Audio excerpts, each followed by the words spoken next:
नमस्कार दोस्तों, आज हम एनवायरनमेंट एंड इकोलॉजी सेक्शन का अपना फर्स्ट टॉपिक शुरू कर रहे हैं। टॉपिक शुरू करने से पहले कुछ इंपॉर्टेंट बात कर लेते हैं। ओके, पहली बात, प्लीज़ साथ साथ पढ़ना एंड रिवीजन करते चलना, बिकॉज अगर अभी आपने अच्छे से नहीं पढ़ा एंड अच्छे से प्रिपेयर नहीं किया तो जब भी आपका एग्ज़ाम होगा तो एग्ज़ाम से पहले आप पैनिक होगे, परेशान होगे, कभी एक सोर्स देखोगे, कभी दूसरा सोर्स देखोगे एंड इसी सर्चिंग के प्रोसेस में आपका जो एग्ज़ाम से पहले का टाइम रिवीजन करने का होता है आप वो अच्छे से नहीं कर पाओगे। ओके, तो अभी से इस तरीके से प्रिपेयर करते चलना कि मिनिमम 5-6 महीने से लेके 1-2 साल तक, जब तक आपका एग्ज़ाम हो तो कंसेप्ट आपके माइंड में रहें। ओके, बिकॉज देखो, जो सीरीज़ शुरू करने का हमारा जो अल्टीमेट सिंगल टारगेट है वो यही है कि आप लोगों का एनवायरनमेंट एंड इकोलॉजी सेक्शन से कोई भी क्वेश्चन गलत ना हो या मिनिमम क्वेश्चन गलत हो, है ना, मैक्सिमम एक्यूरेसी आए। तो एंड सेकंड जो बात है वो ये कि अगर आपको कहीं भी कोई भी इशू आता है, कोई प्रॉब्लम आती है, लाइक आपको कोई कंसेप्ट समझ में नहीं आ रहा या फिर आपको कोई टॉपिक में इशू आ रहा है या फिर आपको कोई टर्म समझ में नहीं आ रही, तो आप हमें इन्फॉर्म करें, आपकी प्रॉब्लम का सॉल्यूशन हम ज़रूर निकालेंगे। ठीक। तीसरी बात, आपके सजेशंस देना कि आपको क्या लगता है, स्पीड ज़्यादा है, स्पीड कम है, या जो भी आपको लगता है कि जिस तरीके से आप लोगों को अच्छे से समझ में आए, है ना, तो हम आपके लिए अवेलेबल हैं। आप भी साथ साथ मेहनत करते चलना एंड क्वेश्चंस को सोल्व करते चलना एंड टाइम के साथ साथ रिवीजन करते चलना। ओके, तो इसी उम्मीद के साथ कि आप लोग अच्छे से पढ़ाई करेंगे एंड अपना फीडबैक देंगे, हम आज का टॉपिक शुरू करते हैं। आज जो हम करने वाले हैं वो करेंगे इकोलॉजी। सबसे पहले देख लेते हैं कि एक ब्रीफ इंट्रो कि इकोलॉजी क्या है।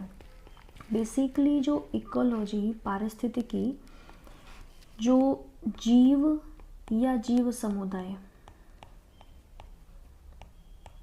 और वातावरण के बीच का जो संबंध है, इसी को हम इकोलॉजी या पारिस्थितिकी बोलते हैं। ठीक है, यह जो है बायोलॉजी की एक ब्रांच है इकोलॉजी, जिसमें हम जीव या जीव समुदाय का वातावरण के साथ जो संबंध है, मीन्स ऑर्गेनिजम्स एंड एनवायरनमेंट के बीच में जो रिलेशनशिप है, उसकी हम स्टडी इकोलॉजी में करते हैं। ठीक है, तो इसका इंट्रोडक्शन देखेंगे, डेफिनेशंस देखेंगे, अलग अलग टाइप से हम इसको कैसे डिफाइन कर सकते हैं एंड ये कंसेप्ट कितना पुराना है, मीन्स इसका इतिहास देखेंगे। Then environment and its components, पर्यावरण एवं उसके घटक।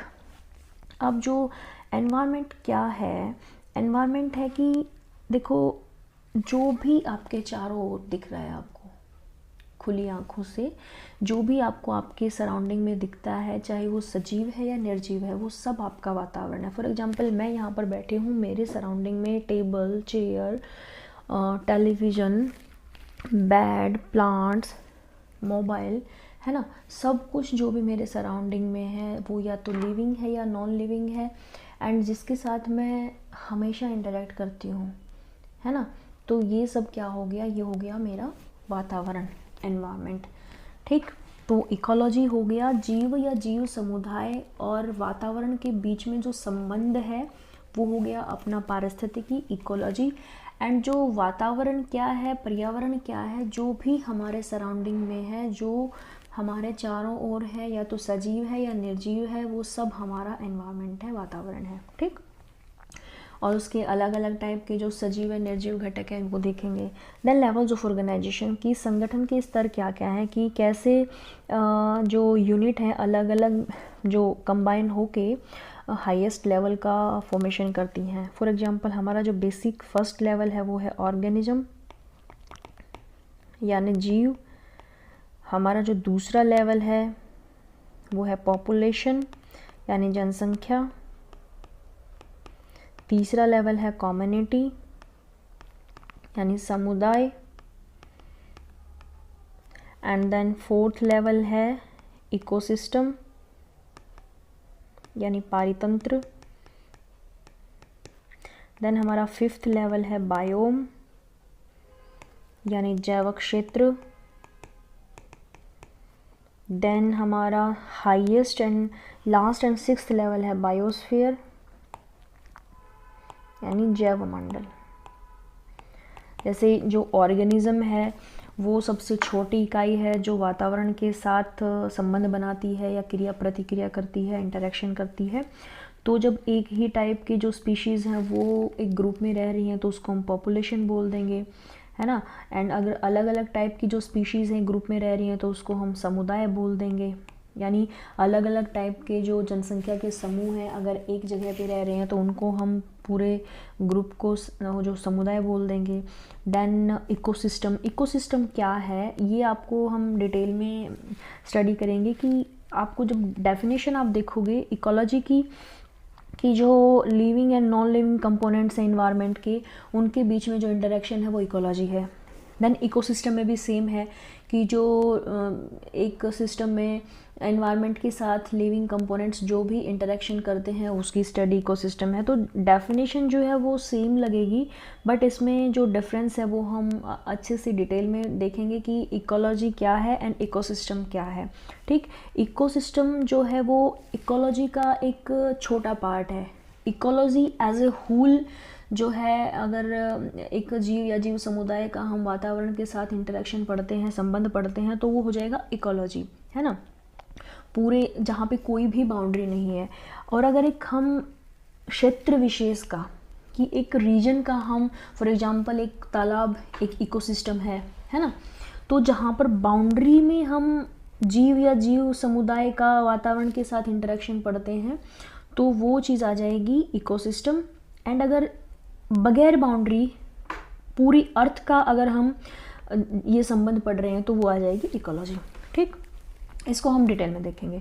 उसके बाद जो हमारा 5th लेवल है वो बायोम यानी जैव क्षेत्र। इसमें क्या है कि ये जो बायोस्फीयर का टेरेस्ट्रियल पार्ट आ जाता है, बायोस्फीयर बायोम जैव क्षेत्र।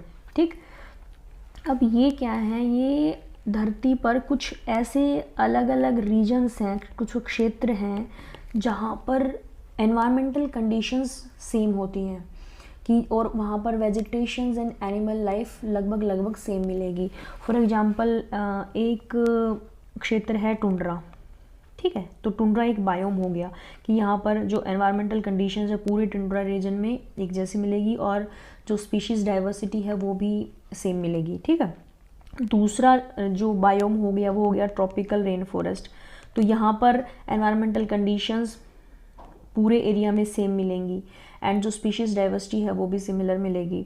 तीसरा हो गया हमारा ग्रासलैंड, यहाँ पर भी एनवायरमेंटल कंडीशंस पूरे एरिया में सेम मिलेंगी। ठीक है, तो कहने का मतलब है ये कुछ ऐसे क्षेत्र हैं धरती पर कि जहाँ पर एनवायरमेंटल कंडीशंस एक पैच में एक क्षेत्र में सिमिलर होती हैं और हम उनको अलग अलग उनके कंडीशंस के बेसिस पे अलग अलग टाइप के जैव क्षेत्र में हमने उनको कैटेगराइज कर दिया है। ठीक है, तो ये हो गया अपना बायोम जैव क्षेत्र। एंड हाईएस्ट जो लेवल है हमारा बायोस्फीयर जैव मंडल, इसमें क्या है, फॉर एग्जांपल ये हमारा एटमॉस्फेयर है, ये हमारा हाइड्रोस्फीयर है एंड ये हमारा लिथोस्फीयर है।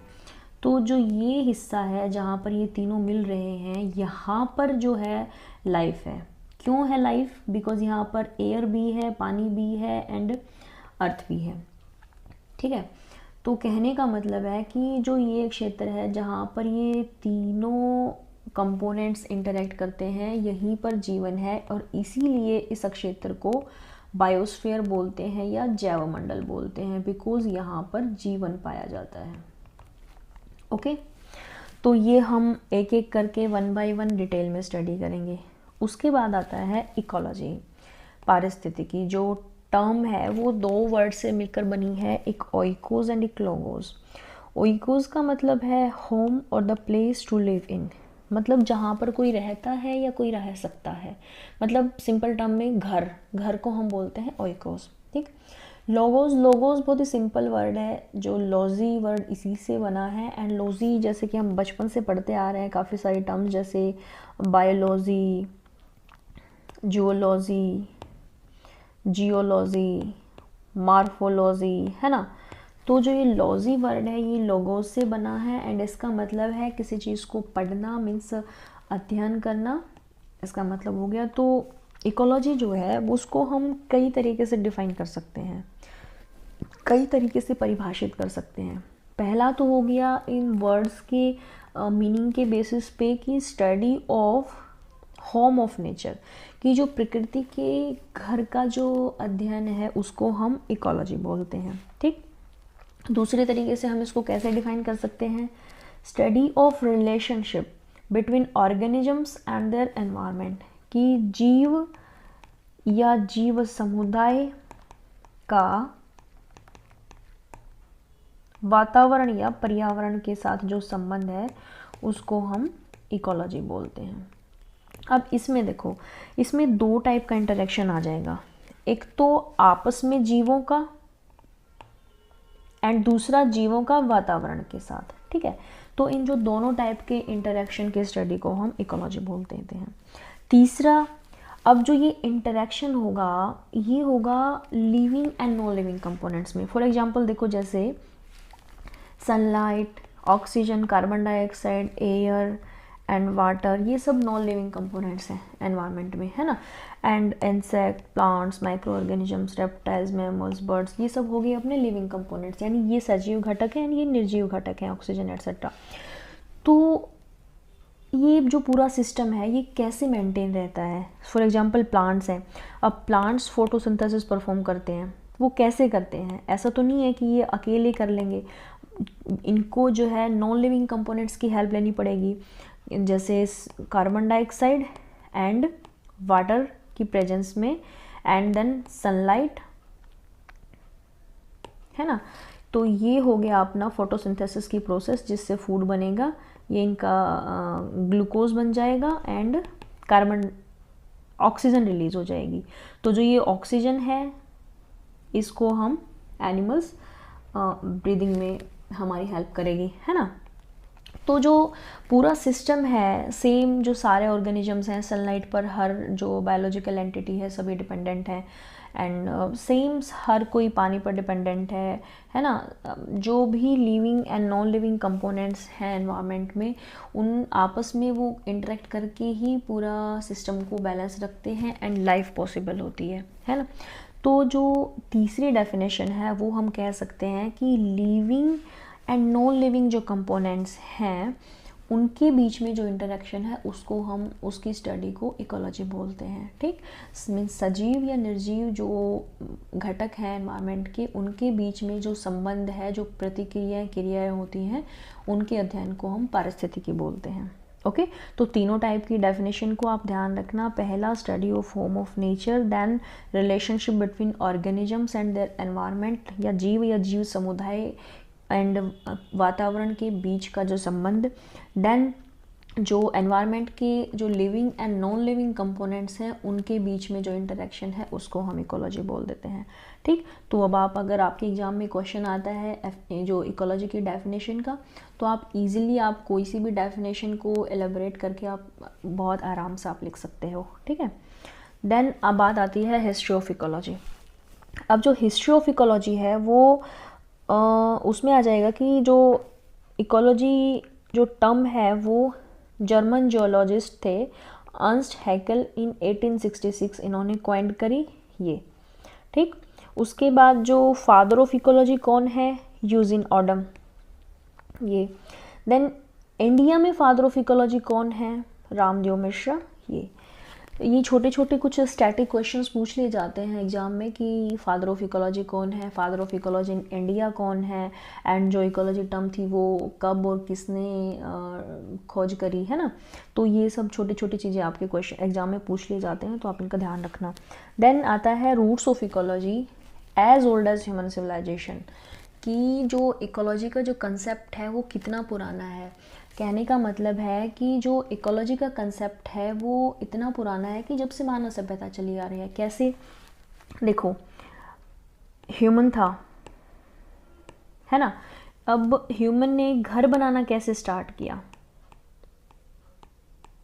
पहले वो पेड़ों पे रहता था, अब वहाँ पर क्या प्रॉब्लम आई कि कभी बारिश आ जाती थी, आंधियाँ आ जाती थी, धूप होती थी, या जंगली जानवर परेशान कर सकते थे, खा सकते थे उनको, है ना।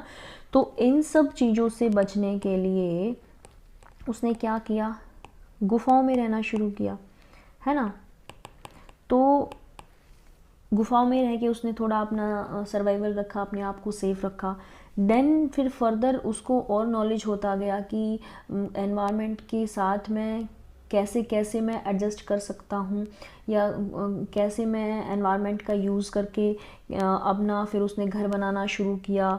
एंड फिर उसको नॉलेज हुआ कि मैं फूड भी प्रोड्यूस कर सकता हूँ, किस जो एनवायरमेंटल कंडीशन के अकॉर्डिंग कौन सा प्लांट मुझे जो प्रोड्यूस करना चाहिए, उगाना चाहिए, है ना। तो इन सब चीज़ों का उसको ज्ञान होता गया और वो धीरे धीरे धीरे घर भी बनाता गया और अपने प्लांट्स को भी प्रोड्यूस करता गया, मतलब अपना फूड प्रोडक्शन स्टार्ट कर दिया। तो कहने का मतलब है कि जो मानव सभ्यता का विकास जब से होता आ रहा है, तब से जो इकोलॉजी का कंसेप्ट है वो डायरेक्टली या इनडायरेक्टली तब से इवोल्व हो रखा है ना।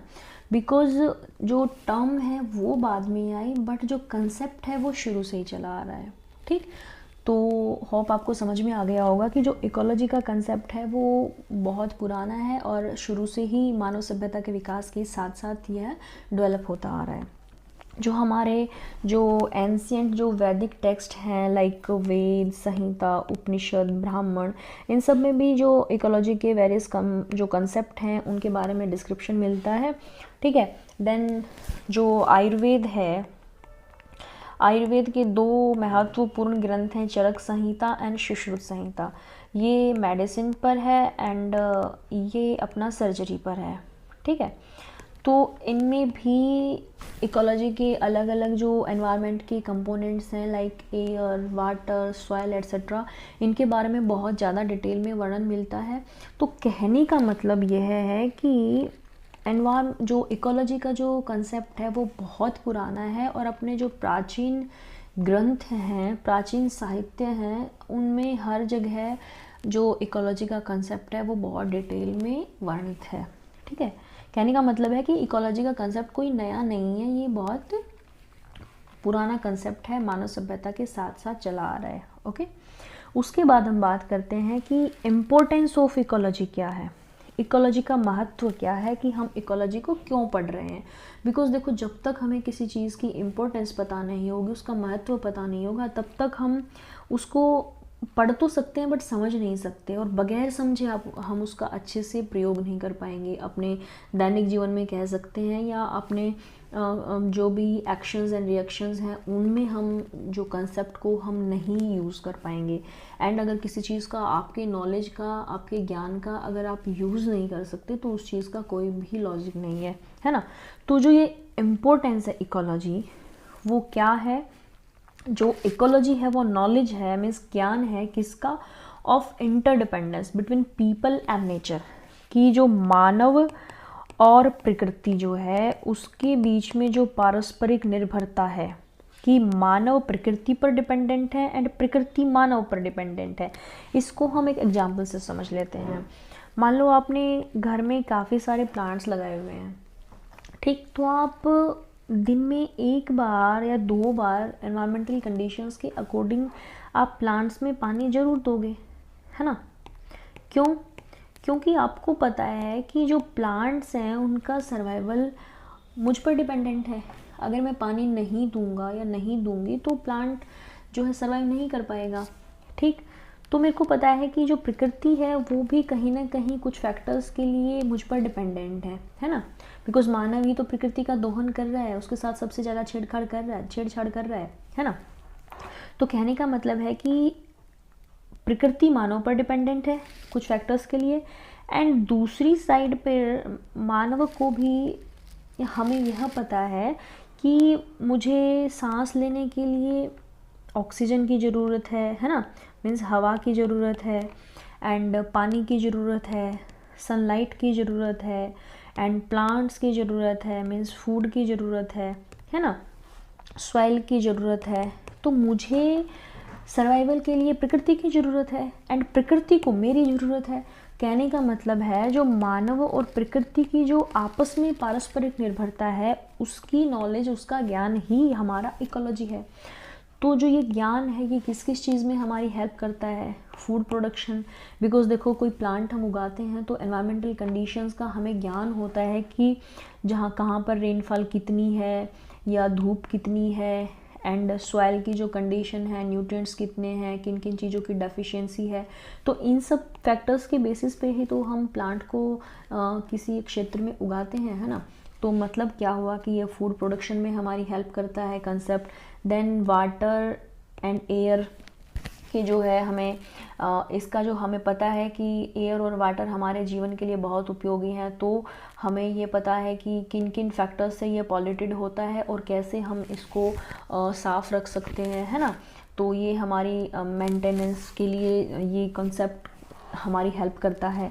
ओके, देन सस्टेनिंग बायोडाइवर्सिटी कि जब हमें ये पता है कि आपस में हम जीव और वातावरण एक दूसरे पर डिपेंडेंट हैं, पारस्परिक निर्भरता है हमारी, तभी तो हम एक दूसरे के साथ सामंजस्य बिठाते हुए अपनी जो डाइवर्सिटी है या जैव विविधता है उसको हम मेंटेन रख पाएंगे, सभी जीव अच्छे से रह पाएंगे पूरे सिस्टम में, है ना। तो मीन्स जो बायोडाइवर्सिटी या जैव विविधता है उसको हम मेंटेन रख सकते हैं इस कंपोनेंट, इस जो कंसेप्ट का यूज़ करते हुए। Then control of climate change की ये बहुत ही रिलेवेंट टॉपिक है आज के टाइम में कि हमारे जो मैन के जो गलत जो हम हरकतें करते हैं, पॉल्यूशन फैलाते हैं एंड बहुत ही एक्स्ट्रा में हम दोहन करते हैं जो प्राकृतिक रिसोर्सेज हैं उनका, है ना, एक्सप्लॉयटेशन करते हैं। तो इन सब चीज़ों से हम जो है वातावरण को, जलवायु को बहुत दूषित कर रहे हैं, क्लाइमेट चेंज हो रहा है, ग्लोबल वार्मिंग हो रही है, फिर ग्लेशियर्स पिघल रहे हैं, है ना, बाढ़ आ रही हैं, कभी सूखा पड़ रहा है। तो ये सब चीज़ें जो हैं वो ह्यूमन मेड फैक्टर्स से ही ज़्यादातर होती हैं। तो कहने का मतलब है कि जो ये इकोलॉजी का ज्ञान है वो हमें सर्वाइवल सिखाता है, हमें अपने वातावरण को साफ़ कैसे रखना है ये सिखाता है, अपना फूड कैसे प्रोड्यूस करना है ये सब सिखाता है, एंड हमें सभी जीवों के साथ एक सामंजस्य बिठाते हुए अपने वातावरण को साफ रखते हुए हमें अपना सर्वाइवल कैसे रखना है ये सब चीज़ों को सिखाता है।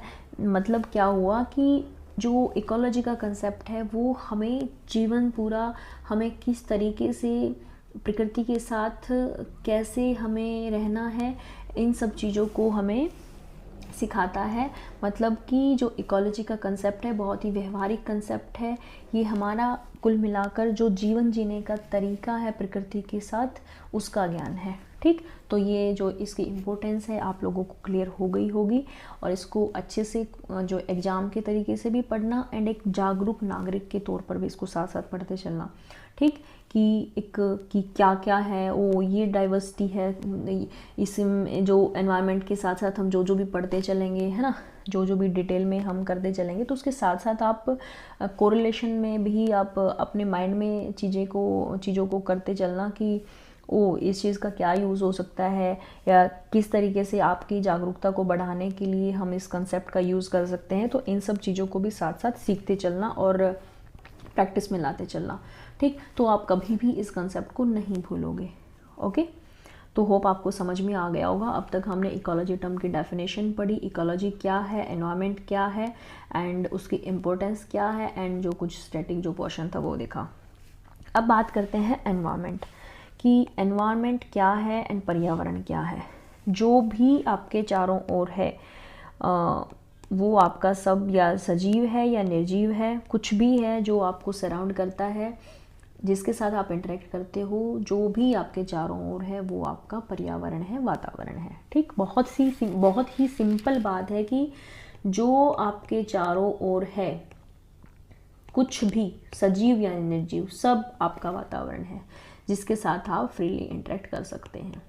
ठीक, तो एवरीथिंग लिविंग या नॉन लिविंग कि कुछ भी जो सजीव है या निर्जीव है दैट सराउंड्स, जो हमें चारों तरफ से घेरता है एंड अफेक्ट करता है, एन ऑर्गेनिज्म, एक जीव के चारों ओर जो भी सजीव या निर्जीव है जो उसको अफेक्ट करता है वो सब उसका वातावरण कहलाता है। ठीक, सभी ऑर्गेनिजम्स डिपेंड करते हैं एनवायरनमेंट पर किस किस चीज़ के लिए, भोजन के लिए, रहने के लिए, ऊर्जा के लिए, अपनी सस्टेनेबिलिटी के लिए, पानी के लिए, ऑक्सीजन के लिए, है ना। तो इन सब चीज़ों के लिए एनवायरनमेंट पे ऑर्गेनिज्म या जीव डिपेंड करता है। एनवायरनमेंट के बगैर ऑर्गेनिज्म का या किसी भी प्राणी का कोई सर्वाइवल नहीं हो सकता। ठीक, अब बात करते हैं कंपोनेंट्स ऑफ एनवायरनमेंट कि पर्यावरण के घटक कौन कौन से हैं। पर्यावरण के जो घटक हैं वो दो टाइप से हम डिवाइड करते हैं, एक बायोटिक एंड एबायोटिक। बायोटिक का मतलब है जो सजीव एंड एबायोटिक का मतलब है निर्जीव। अब जो सजीव है निर्जीव की जो डेफिनेशन है हम कुछ फैक्टर्स के बेसिस पे लेते हैं। फॉर एग्जांपल जिनमें जो ग्रोथ कर सकते हैं, जो रिप्रोड्यूस कर सकते हैं, है ना, मतलब मल्टीप्लिकेशन कर सकते हैं, है ना, या जो जीवन के जो और लक्षण है जो इनमें विद्यमान है, तो इनके बेसिस पे इनको बोलेंगे सजीव, और जिनमें ये एब्सेंट है उनको बोलेंगे निर्जीव। ठीक, तो जो बायोटिक या सजीव कंपोनेंट्स हैं उनमें आ जाएंगे green and non green plants. अब जो ग्रीन प्लांट्स हैं जो हमें बाहर से हरे रंग के दिखते हैं, मीन्स उनमें क्लोरोफिल होता है एंड वो सनलाइट की प्रेजेंस में जो कार्बन डाइऑक्साइड एंड वाटर के हेल्प से अपना फूड खुद बनाते हैं और बाहर से क्लोरोफिल के कारण हमें हरे रंग के दिखाई देते हैं। तो जो ये हो गए वो हो गए ग्रीन प्लांट्स मीन्स प्रोड्यूसर्स। ठीक, दूसरे हो गए नॉन ग्रीन प्लांट्स। अब जो कुछ प्लांट्स जो नॉन ग्रीन्स भी होते हैं, फॉर एग्जांपल ब्रेड पे ईस्ट की जो डेवलपमेंट है, तो जो ईस्ट है वो नॉन ग्रीन प्लांट का एग्जाम्पल है। ठीक, देन जो एनिमल्स हैं, मैन है, ये भी अपने सजीव घटक हैं, है ना, बिकॉज इनमें जीवन है। देन डिकम्पोजर्स मीन अपघटक। अब जो डिकम्पोजर्स होते हैं वो कौन होते हैं? वो होते हैं ये जो एनिमल्स एंड प्लांट्स का जो डेड मैटर होता है, जिसको हम डेट्राइटस बोलते हैं, उसको ये अपघटन करते हैं। उसका मीन्स छोटे छोटे पार्ट्स में उनको तोड़ देते हैं एंड उससे ये फूड एंड न्यूट्रिशन लेते हैं। तो जो एनिमल एंड प्लांट्स के जो डेड ऑर्गेनिक मैटर होता है उस पे ये फीड करते हैं, इनको हम बोल देते हैं डिकम्पोजर्स। किसी भी जो फूड चेन में जो लास्ट होता है वो अपघटक होता है, बिकॉज ये जो लास्ट जो डेड मैटर है उसको तोड़ के एबायोटिक कंपोनेंट्स में इसको तोड़ के एंड फर्दर इन्वायरमेंट में रिलीज कर देते हैं। इसको हम आगे पढ़ेंगे। ठीक है, देन पैरासाइट्स। अब जो परजीवी, पैरासाइट्स कौन होते हैं कि जो ऑर्गेनिज्म एक होस्ट जीव पे, मतलब जो एक होस्ट हो गया एंड इस पे कुछ जीव अपना सर्वाइवल रखते हैं कि होस्ट से अपनी एनर्जी एंड न्यूट्रिशन लेते हैं एंड होस्ट के बगैर ये जीवित नहीं रह सकते। मीन्स परजीवी कि जो दूसरे के ऊपर जिनका जीवन निर्भर है, तो ये हो गए पैरासाइट्स, ये भी अपना सजीव घटक में है। देन सिम्बायोट्स, सहजीवी। सहजीवी का मतलब है कि जो दो ऑर्गेनिज्म ऐसा रिलेशनशिप बनाते हैं कि दोनों को एक दूसरे के साथ रहने का फ़ायदा होता है। ठीक, तो उनको हम बोल देते हैं सहजीवी। मीन्स इससे इसको लाभ मिल रहा है एंड इससे इसको लाभ मिल रहा है, और दोनों अकेले अकेले ये सर्वाइवल नहीं कर पाएंगे या मिनिमम चांसेस होंगे सर्वाइवल के। ठीक है, तो ये हो गए अपने सिम्बायोट्स यानी सहजीवी। तो ये सब जो है ये अपने सजीव घटक में आ जाएंगे, जो भी आपको दिख रहा है कि जिनमें जीवन है एंड जो प्लांट्स हैं ग्रीन या non green, all animals, man, decomposers, parasites etcetera, ये सब अपने सजीव घटक में आ जाएंगे। Then abiotic components. अब जो एबायोटिक कंपोनेंट है ये आप बहुत इजीली आप देख सकते हो अपने सराउंडिंग में। पानी है, गैसें हैं, हवा है, मिट्टी है, तापमान है, टेम्परेचर, देन फायर है एंड रेडिएशंस, विकिरण है एंड ग्रेविटी एट्सेट्रा। जो भी आपको नॉन लिविंग जो कंपोनेंट्स दिखते हैं वो अपने एबायोटिक या निर्जीव घटक में जो पर्यावरण के हैं उनमें आ जाएंगे। ठीक है, environment is not static, always keep changing. ये क्वेश्चन आ सकता है आपका एग्जाम में कि जो एनवायरनमेंट है वो स्टैटिक है या वेरिएबल है या बोथ है या नन है ना, मतलब इस टाइप के क्वेश्चन आ सकते हैं। तो आप इसको, वैसे तो अंडरस्टूड सी बात है कि जब इसमें एनवायरनमेंट में बायोटिक एंड एबायोटिक इतने फैक्टर्स हैं जो हमेशा चेंज होते रहते हैं, आपस में इंटरेक्शन चलता रहता है, लगातार फ्लो बना रहता है ना, एनर्जी एंड न्यूट्रिएंट्स का। तो कहने का मतलब है तो ऐसी चीज़ स्टैटिक कैसे हो सकती है? तो environment is variable not static. ठीक है, इसको आप ध्यान रखना, क्वेश्चन आ सकता है। लेवल्स ऑफ ऑर्गेनाइजेशंस की मीन्स संगठन के स्तर। बेसिकली जो इकोलॉजी में है, संगठन कैसे शुरू होता है, एक इंडिविजुअल से कैसे population, then community, then ecosystem, then biome and biosphere, ये लेवल कैसे कैसे बनते जाते हैं और अलग अलग इनकी क्या क्या करेक्टरिस्टिक्स हैं एंड ये बेसिकली हैं क्या, इन सब को हम एक एक करके पढ़ेंगे। मेनली ये 6 लेवल ही हैं ऑर्गेनाइजेशन के। जो अपना पहला लेवल है जैसे इंडिविजुअल, यानी कोई भी जीव है उसको हम इंडिविजुअल बोल देते हैं। इसमें एनवायरनमेंट के साथ इंटरेक्ट करने की कैपेबिलिटी है, उसको हम जीव बोल देते हैं, है ना। कोई भी जीव है वो अपना हो गया individual. Then second level population, जनसंख्या। अब जो किसी भी क्षेत्र की जितनी आबादी है उसको हम जनसंख्या बोल देते हैं, है ना। बट इकोलॉजी की टर्म में हम पॉपुलेशन को कैसे डिफाइन करेंगे कि एक ही समय पर अगर एक जगह पर एक ही टाइप की स्पीशीज़ एक साथ रह रही हैं तो उस पूरे ग्रुप को हम बोलेंगे पॉपुलेशन। देन हमारा जो थर्ड लेवल है कम्युनिटी, समुदाय। इसमें क्या है, अलग अलग टाइप की अगर स्पीशीज़ एक ग्रुप में रह रही हैं एक जगह पर तो उस पूरे ग्रुप को हम बोल देंगे कम्युनिटी। जैसे मान लो पॉपुलेशन में तो हो गया, फॉर एग्जांपल अगर ह्यूमंस एक जगह पर रह रहे हैं ग्रुप में तो उसको बोलेंगे ह्यूमन पॉपुलेशन। डॉग अगर एक जगह पर रह रहे हैं तो उसको बोलेंगे डॉग पॉपुलेशन, ठीक है। अब जो कम्युनिटी है उसमें एग्जांपल हो गया, एक जगह पर ह्यूमंस भी रह रहे हैं, डॉग्स भी रह रहे हैं, काउस भी रह रही हैं, वेरियस बर्ड्स भी रह रहे हैं और दूसरे एनिमल्स भी रह रहे हैं, बहुत सारे प्लांट्स भी हैं। तो इस पूरे जो ग्रुप को बोल देंगे हम समुदाय, कम्युनिटी, ठीक है। अगर एक ही टाइप की स्पीशीज़ रह रही हैं एक साथ तो उसको बोलेंगे पॉपुलेशन, एंड अगर अलग अलग टाइप की स्पीशीज़ एक साथ रह रही हैं तो पूरे ग्रुप को बोलेंगे कम्युनिटी। देन हमारा फोर्थ लेवल है इकोसिस्टम, मीन्स पारितंत्र। अब जो पारितंत्र है वो भी जो एनवायरनमेंट के लिविंग एंड नॉन लिविंग जो कंपोनेंट हैं उनके बीच में जो इंटरेक्शन है उसी को हम बोलते हैं इकोसिस्टम। अब इकोलॉजी की भी डेफिनेशन सेम लगती है एंड इकोसिस्टम की डेफिनेशन भी सेम लगती है, तो इसमें क्या डिफरेंस है एंड कैसे हम किसी इकोसिस्टम को हम कैसे कैरेक्टराइज करेंगे एंड किस बेसिस पे हम बोलेंगे कि ये पार्टिकुलर एरिया इसको हम बोलेंगे इकोसिस्टम है ना। इन सब चीज़ों को हम डिटेल में करेंगे। देन बायोम, पांचवा जो लेवल है जैव क्षेत्र। इसमें भी जो अर्थ पर कुछ टाइप के अलग अलग रीजन्स हैं जहाँ पर environmental conditions and species diversity same होती है, अलग अलग इन रीजन्स की हम स्टडी करेंगे। देन बायोस्फीयर यानी जैवमंडल की जो धरती का जहाँ पर एटमॉस्फेयर, हाइड्रोस्फीयर एंड लिथोस्फीयर जहाँ पर मिलते हैं, जो ये पार्ट है इंटरेक्शन का, इसी को हम बोल देते हैं जैवमंडल, बायोस्फीयर, जहाँ पर जीवन पाया जाता है, ठीक है।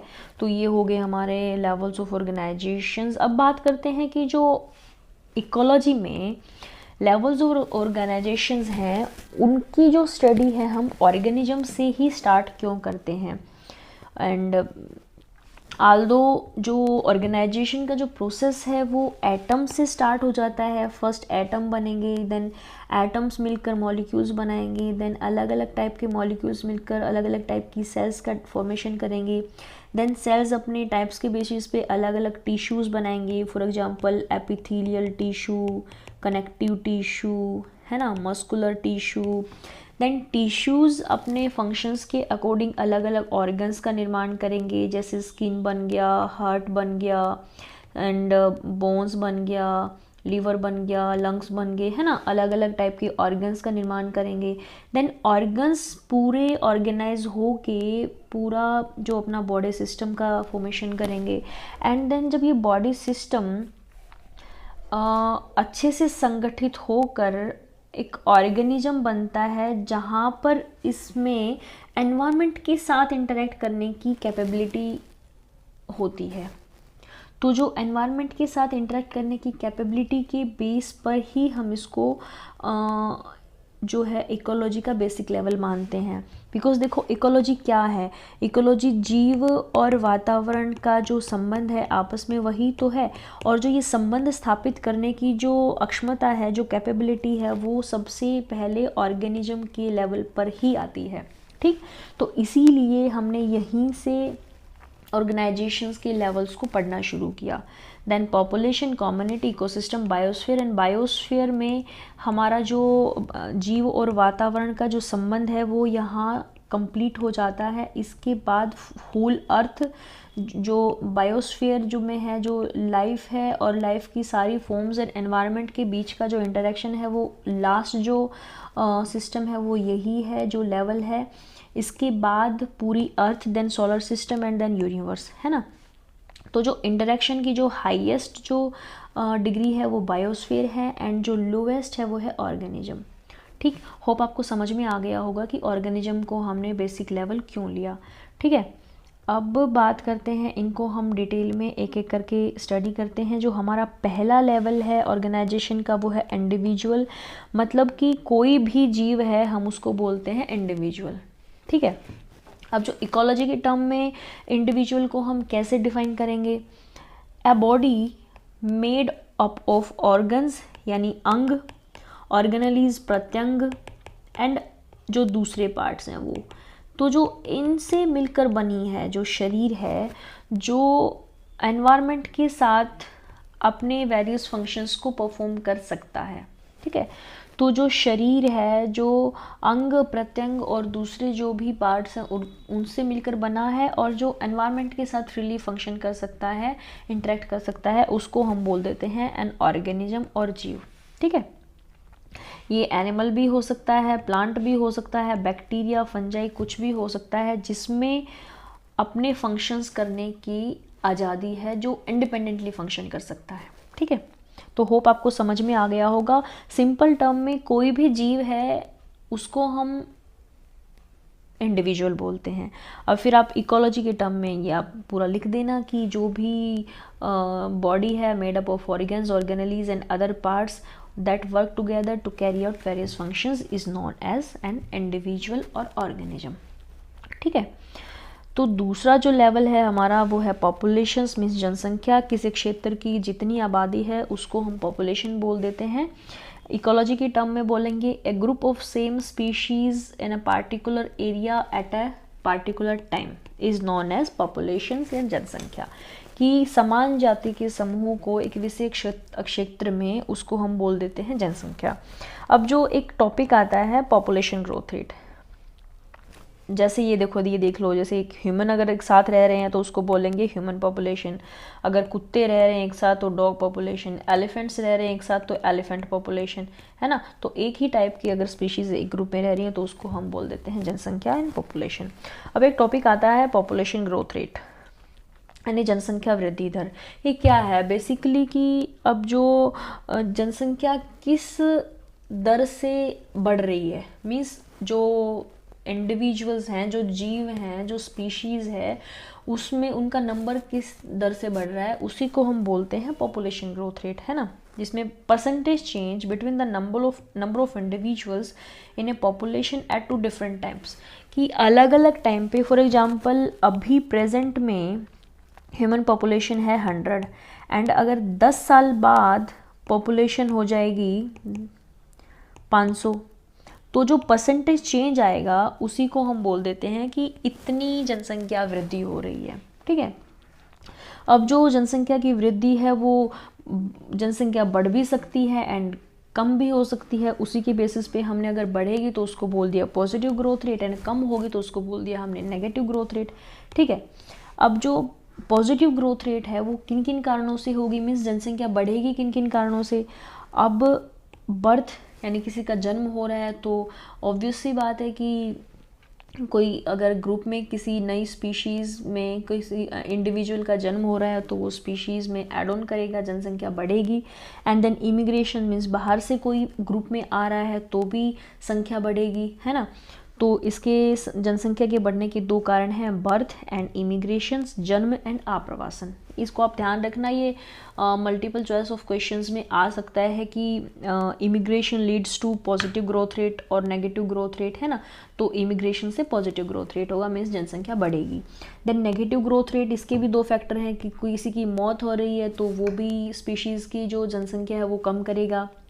देन एमिग्रेशंस मीन्स कोई ग्रुप से बाहर जा रहा है तो वो भी संख्या को कम करेगा, है ना। तो डेथ एंड एमिग्रेशंस, प्रवासन, ये नेगेटिव ग्रोथ रेट को काज करेंगे एंड बर्थ एंड इमिग्रेशन ये पॉजिटिव ग्रोथ रेट को काज करेंगे। एक और जो टर्म आ जाती है पॉपुलेशन के रेफरेंस में, पॉपुलेशन डेंसिटी, यानी जनसंख्या का घनत्व। अब ये भी आपके एग्ज़ाम में आ सकता है कि ये क्या है। देखो, अगर किसी एरिया की पॉपुलेशन को अगर हम इन टर्म्स ऑफ एरिया अगर डिफाइन कर दें, मतलब क्या हुआ, फॉर एग्जांपल अगर हम बोलें कि 500 ह्यूमंस हैं पर 2 किलोमीटर स्क्वायर एरिया, तो ये एरिया के टर्म में हमने पॉपुलेशन को डिफाइन किया, तो इसको हम बोल देंगे पॉपुलेशन डेंसिटी या जनसंख्या घनत्व। आप ध्यान रखना, क्वेश्चन आएगा तो सिंपल ही आएगा कि पॉपुलेशन डेंसिटी क्या होती है। अगर एरिया के टर्म में हम पॉपुलेशन को, जनसंख्या को डिफाइन करेंगे तो उसको बोल देंगे जनसंख्या का घनत्व। ठीक है, अब तक हमने पढ़ा 2 लेवल पढ़े, एक इंडिविजुअल देन पॉपुलेशन। ठीक, अब जो हमारा तीसरा लेवल है ऑर्गेनाइजेशन का, वो है कम्युनिटी, मीन्स समुदाय। जैसे हमने पॉपुलेशन में पढ़ा कि एक ही टाइप की स्पीशीज़ अगर एक ग्रुप में रह रही हैं तो उसको हम बोलेंगे पॉपुलेशन, और कम्युनिटी में क्या है कि अगर अलग अलग टाइप की जो स्पीशीज़ हैं वो एक ग्रुप में रह रही हैं तो उसको बोलेंगे हम कम्युनिटी या समुदाय। ठीक, होप आपको समझ में आ गया होगा, बहुत ही सिंपल है। एक टाइप की स्पीशीज़ अगर एक ग्रुप में रह रही हैं तो वो पॉपुलेशन, और अगर अलग अलग टाइप की स्पीशीज़ एक ग्रुप में रह रही हैं तो उसको एज ए होल बोल देंगे हम community. A group of population of 2 different species, 2 और more than 2 in same area at the same time. ठीक, community is not fixed, fix नहीं है, हमेशा चेंज होती रहेगी, एंड बड़ी भी हो सकती है एंड छोटी भी हो सकती है। ठीक, number of species and size varies greatly, जो स्पीशीज़ का नंबर है एंड साइज है वो बहुत वेरिएबल होता है। स्पीशीज़ का नंबर बहुत ज़्यादा भी हो सकता है, बहुत ज़्यादा स्पीशीज़ भी एक ग्रुप में रह सकती हैं, एंड बहुत 2-3 भी हो सकते हैं, कितना भी हो सकता है, वेरी कर सकता है। Affected by various environmental factor, obvious ही बात है, हर जो इकोसिस्टम का हर प्राणी है वो एनवायरनमेंट से अफेक्ट होता है, तो सारी स्पीशीज़ जो है एनवायरनमेंट से अफेक्ट होंगी। ठीक, mostly named after the name of dominant plant species, for example grassland community. अब जो ग्रासलैंड कम्युनिटी है वहाँ पर क्या है, बहुत सारे एनिमल्स होंगे, है ना, और प्लांट्स भी होंगे थोड़े बहुत, एंड बर्ड्स भी होंगे, है ना, मतलब कहने का है। एंड देन फिर ग्रास जो सबसे ज़्यादा मात्रा में है, तो जो डोमिनेंट जो स्पीशीज़ है वो है ग्रास। इसी के बेसिस पे हमने इसका कम्युनिटी का नाम रख दिया ग्रासलैंड कम्युनिटी। ठीक, अब बात करते हैं, जो कम्युनिटी है वो 2 टाइप की होती है, एक मेजर कम्युनिटी एंड एक माइनर कम्युनिटी। तो जो मेजर कम्युनिटी है मतलब है कि बहुत बड़ी, जो बड़ा समुदाय है, कहने का मतलब है ये बहुत बड़े साइज का जो समुदाय है। For example tropical rain forest. अब जो ट्रॉपिकल रेन फॉरेस्ट है वो अपने आप में ही एक बहुत बड़ा सिस्टम है। यहाँ पर बहुत सारे प्लांट्स मिलते हैं, बहुत सारी एनिमल स्पीशीज़ मिलती हैं, बहुत सारे बर्ड्स मिलेंगे, रेप्टाइल्स मिलेंगे, है ना। एंड इतनी जो सबसे ज़्यादा बायोडाइवर्सिटी होती है वो यहीं पर होती है, और इनका एरिया बहुत बड़ा होता है। एंड इनका जो ऑर्गेनाइजेशन है, मल्टीपल लेयर्स में प्लांट्स होंगे, हर्ब्स भी होंगे, शर्ब्स भी होंगे, ट्री एंड बहुत बड़े बड़े ट्री, है ना, अलग अलग टाइप की जो लेयर्स होती हैं। तो कहने का मतलब है इनका पूरा स्ट्रक्चर बहुत अच्छे से एक ऑर्गेनाइज्ड वे में होता है। तो ये जो मेजर कम्युनिटी का एग्जांपल है, तो ये बहुत, इनकी कुछ कैरेक्टरिस्टिक्स हैं, देख लेते हैं। बहुत बड़े साइज की होती हैं एंड वेल ऑर्गेनाइज्ड होती हैं, मीन्स जो पूरा स्ट्रक्चर है वो अच्छे से मेंटेन होता है। देन रिलेटिवली इंडिपेंडेंट होती हैं, मीन्स क्या है, अब जैसे ट्रॉपिकल रेन फॉरेस्ट था, उसमें क्या है कि एक पूरा सिस्टम ये मैनेज्ड है। इसमें ये डिपेंड नहीं करेगा कि अगर छोटे छोटे फैक्टर्स एक दूसरे के साथ इनपुट्स एंड आउटपुट्स में कोई डिस्टर्बेंस हो रही है तो एज ए होल कम्युनिटी पर कोई ज़्यादा इफेक्ट नहीं पड़ेगा, इंडिपेंडेंट है। मीन्स जो इसका जो पूरे सिस्टम का जो सर्वाइवल है वो छोटे छोटे फैक्टर्स पर डिपेंड नहीं करेगा। ठीक है। And depend on sun energy. अब ये क्यों बोला, आप बोलोगे कि वैसे तो इंडिपेंडेंट है और सन एनर्जी पे क्यों डिपेंड करता है। देखो जो लाइफ की जो कोई भी फॉर्म है, कोई भी जीव है, कोई भी प्लांट है, वो directly and indirectly sun energy के बगैर सर्वाइव नहीं कर सकता। तो सन एनर्जी पर तो चाहे वो मेजर कम्युनिटी है या माइनर कम्युनिटी है, हर कोई डिपेंड करेगा, ठीक है। Independent of input and outputs from adjacent communities, जो भी आसपास की जो कम्युनिटीज़ हैं इनके साथ क्या इंटरेक्शंस हो रहा है उससे इस पर कोई भी इफ़ेक्ट नहीं पड़ेगा। ये एक बिल्कुल मतलब एक स्थापित जो है, वेल ऑर्गेनाइज्ड जो है पूरी कम्युनिटी है, मींस जो है पूरा सिस्टम मैनेज्ड है। ये बाहर की छोटी मोटी आउटपुट इनपुट्स का इस पर कोई इफेक्ट नहीं पड़ेगा। एग्जाम्पल हमने जैसे देखा ट्रॉपिकल एवरग्रीन फॉरेस्ट या कोई भी पूरा दूसरे जो भी फॉरेस्ट के टाइप्स हैं वो एक मेजर कम्युनिटी का एग्जाम्पल है, ठीक है। अब बात करते हैं माइनर कम्युनिटीज़। अब जो जैसे हमने ट्रॉपिकल रेन फॉरेस्ट पढ़ा, अब जो ट्रॉपिकल रेन फॉरेस्ट में मेनली क्या देखा हमने, पूरा सिस्टम देखा। अब इसी ट्रॉपिकल रेन फॉरेस्ट में बहुत छोटे छोटे अलग अलग टाइप की कम्युनिटीज़ रह रही होंगी, छोटे छोटे इंसेक्ट्स रह रहे होंगे अलग अलग प्लांट्स पे, है ना। तो अगर एक प्लांट पे कुछ इंसेक्ट रह रहे हैं तो वो एक माइनर कम्युनिटी का एग्जांपल है। या फिर फॉर एग्जांपल एक काऊ डंग है, यहाँ पर इस पर लाइकेंस उग गए तो ये एक माइनर कम्युनिटी का एग्जांपल है, बिकॉज इनमें एक दूसरे का जो सर्वाइवल है वो एक दूसरे पर डिपेंड करता है। फॉर एग्जांपल यहाँ पर जो इंसेक्ट हैं वो प्लांट में पॉलिनेशन करेंगे एंड इंसेक्ट को बदले में यहाँ से फूड भी मिलेगा एंड जो है रहने के लिए जगह भी मिलेगी। मीन्स कहने का है कि ये जो छोटे छोटे जो कम्युनिटीज़ हैं वो एक दूसरे के साथ जो रह रही हैं कुछ स्पीशीज़ ग्रुप में, तो ये कम्युनिटी एग्जाम्पल हो जाएंगे एक बड़े कम्युनिटी के अंदर माइनर कम्युनिटी का, ठीक है। इनको बोलते हैं हम ऑफन कॉल्ड एज सोसाइटीज़, इनको हम सोसाइटीज़ भी बोलते हैं। डिपेंडेंट ऑन एडजॉइनिंग कम्युनिटी, की जो आसपास की जो कम्युनिटीज़ हैं उन पे ये काफ़ी हद तक डिपेंडेंट रहती हैं, ये अकेले सर्वाइव नहीं कर पाती। और secondary aggregations within a major community, जैसे कि हमने एग्जांपल में देखा कि मेजर कम्युनिटी के अंदर ही ये छोटे छोटे ग्रुप हैं कम्युनिटीज़ के, इसीलिए इनको माइनर कम्युनिटीज़ बोल देते हैं। एग्जांपल जैसा हमने देखा a mat of lichens on a cow dung pad, ठीक है, कि काउ डंग के पैड पे लाइकेंस का मैट लगा हुआ है, तो ये एक एग्जांपल है माइनर कम्युनिटी का, बिकॉज ये इस पर अपने सर्वाइवल के लिए डिपेंडेंट है एंड दूसरे जो एनवायरमेंटल फैक्टर्स हैं उनके बेसिस पे भी इसका सर्वाइवल या तो हो सकता है या फिर ये डिस्टर्ब भी हो सकते हैं, ठीक है। तो ये एग्जांपल हो गया अपना माइनर कम्युनिटीज़ का। And major and minor communities ये हमने पढ़ी। उसके बाद हम बात करते हैं इकोसिस्टम, मीन्स पारितंत्र। जो इकोसिस्टम जो टर्म है वो आई थी बाय A.G. टेंसले इन 1935। इकोलॉजी के बाद काफ़ी बाद जो है इकोसिस्टम का कंसेप्ट आया 1935 में, ठीक है। अब हम देखते हैं कि इकोसिस्टम क्या है। जो इकोसिस्टम क्या है वो ये है कि एक क्षेत्र विशेष में लिविंग प्लस नॉन लिविंग जो एंटिटी हैं उनके आपस के बीच की जो इंटरेक्शन है वो ही हम इकोसिस्टम बोलते हैं। अब हम बात करते हैं कि इकोलॉजी में भी हम सेम बोलते हैं कि जो living and non living components में जो इंटरेक्शन है उसको हम इकोलॉजी बोलते हैं। एंड इकोसिस्टम में भी सेम बोलते हैं कि लिविंग एंड नॉन लिविंग जो कंपोनेंट्स हैं उनके बीच में जो इंटरेक्शन है उसकी स्टडी को हम इकोसिस्टम बोलते हैं, है ना। देखने में दोनों सेम लग रही हैं टर्म, बट डिफरेंस क्या है। अब जब डिफरेंस देखते हैं कि जो इकोलॉजी है वो बहुत बड़े लेवल पर हम देखते हैं कि जिसमें कोई भी बाउंड्री नहीं है,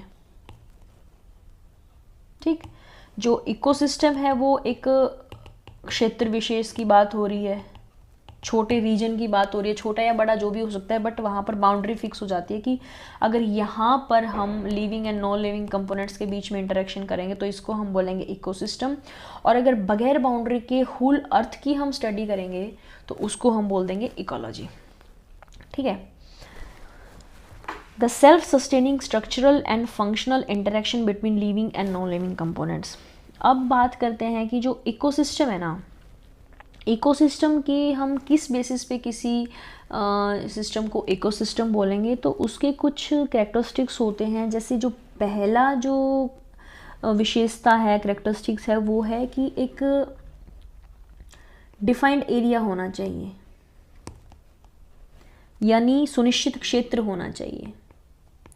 कहने का मतलब है कि एक बाउंड्री तय होनी चाहिए कि इस बाउंड्री में अगर हम living and non living components का इंटरेक्शन पढ़ रहे हैं तो बाउंड्री के अंडर जो है उसको हम पूरा इकोसिस्टम बोलेंगे। दूसरा जो विशेषता है वो ये है कि एक्टिव एरिया होना चाहिए, मीन्स कार्यशील क्षेत्र होना चाहिए। कहने का क्या मतलब है कि यहाँ पर जो लिविंग कंपोनेंट्स हैं या नॉन लिविंग कंपोनेंट्स हैं वो आपस में फ्री होने चाहिए एक्शंस के लिए। फॉर एग्जांपल एक शेर है, वो अगर एक जंगल में रहकर खाना खा रहा है, शिकार कर रहा है, तो वो एक्टिव है, वो फ्री है ना, मतलब कार्यशील है कि सारे जो living and non living components हैं एक दूसरे के साथ वो इंटरेक्ट कर रहे हैं सिस्टम में। और अगर शेर को हम पिंजरे में रखकर खाना खिला रहे हैं तो वो एक्टिव नहीं है, ठीक। तो ये एक कैरेक्टरिस्टिक्स होगी। तीसरा है एक ओपन सिस्टम होना चाहिए। ओपन सिस्टम में भी सेम हो जाएगा कि इसमें कोई भी किसी टाइप के जो ह्यूमन इंटरफेरेंस है या किसी भी टाइप का इंटरफेरेंस नहीं होना चाहिए, ओपन होना चाहिए। यही शेर वाला एग्जांपल यहाँ पर भी फिट बैठेगा कि अगर आप किसी को बंद करके कुछ खिला रहे हो या आर्टिफिशियल सिस्टम आपने प्रोवाइड किया हुआ है तो वो इकोसिस्टम नहीं होगा, ठीक है। फॉर एग्जांपल जैसे हम एक्वेरियम बनाते हैं तो वो हमने एक हम खुद उनको फूड प्रोवाइड कर रहे हैं, है ना, वो फ्रीली इंटरेक्ट नहीं कर सकती सबके साथ, तो वो एक इकोसिस्टम का एग्जांपल नहीं होगा। देन फोर्थ है कि अपनी प्रोडक्टिविटी होनी चाहिए, अपनी उत्पादकता होनी चाहिए। अब इस बात का क्या मतलब है, इस बात का मतलब है कि जैसे देखो इकोसिस्टम में हम पढ़ते हैं कि कुछ प्रोड्यूसर्स होते हैं, देन प्रोड्यूसर्स को खाने वाले कंज्यूमर्स होते हैं जिनको primary, secondary and tertiary consumers, then decomposers होते हैं।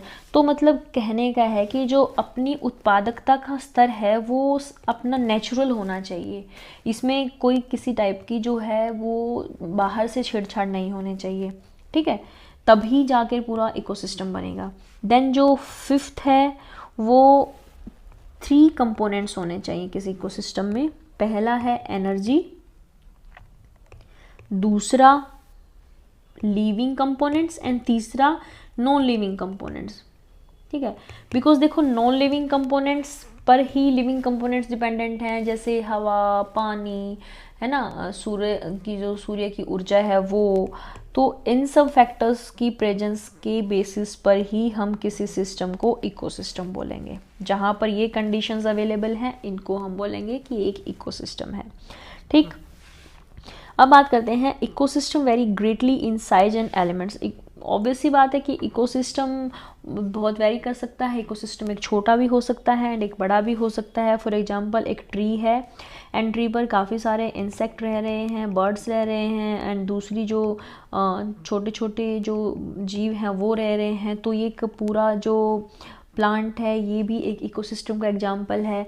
एंड दूसरी साइड एक पूरा जो फॉरेस्ट है वहाँ पर भी बहुत टाइप के इंडिविजुअल्स रह रहे हैं। तो बाउंड्री छोटी या बड़ी हो सकती है बट बाउंड्री होनी चाहिए। तो साइज छोटा या बड़ा हो सकता है इकोसिस्टम का, ठीक है। देन जो हेल्दी इकोसिस्टम क्या होता है, all elements live in balance and can function properly.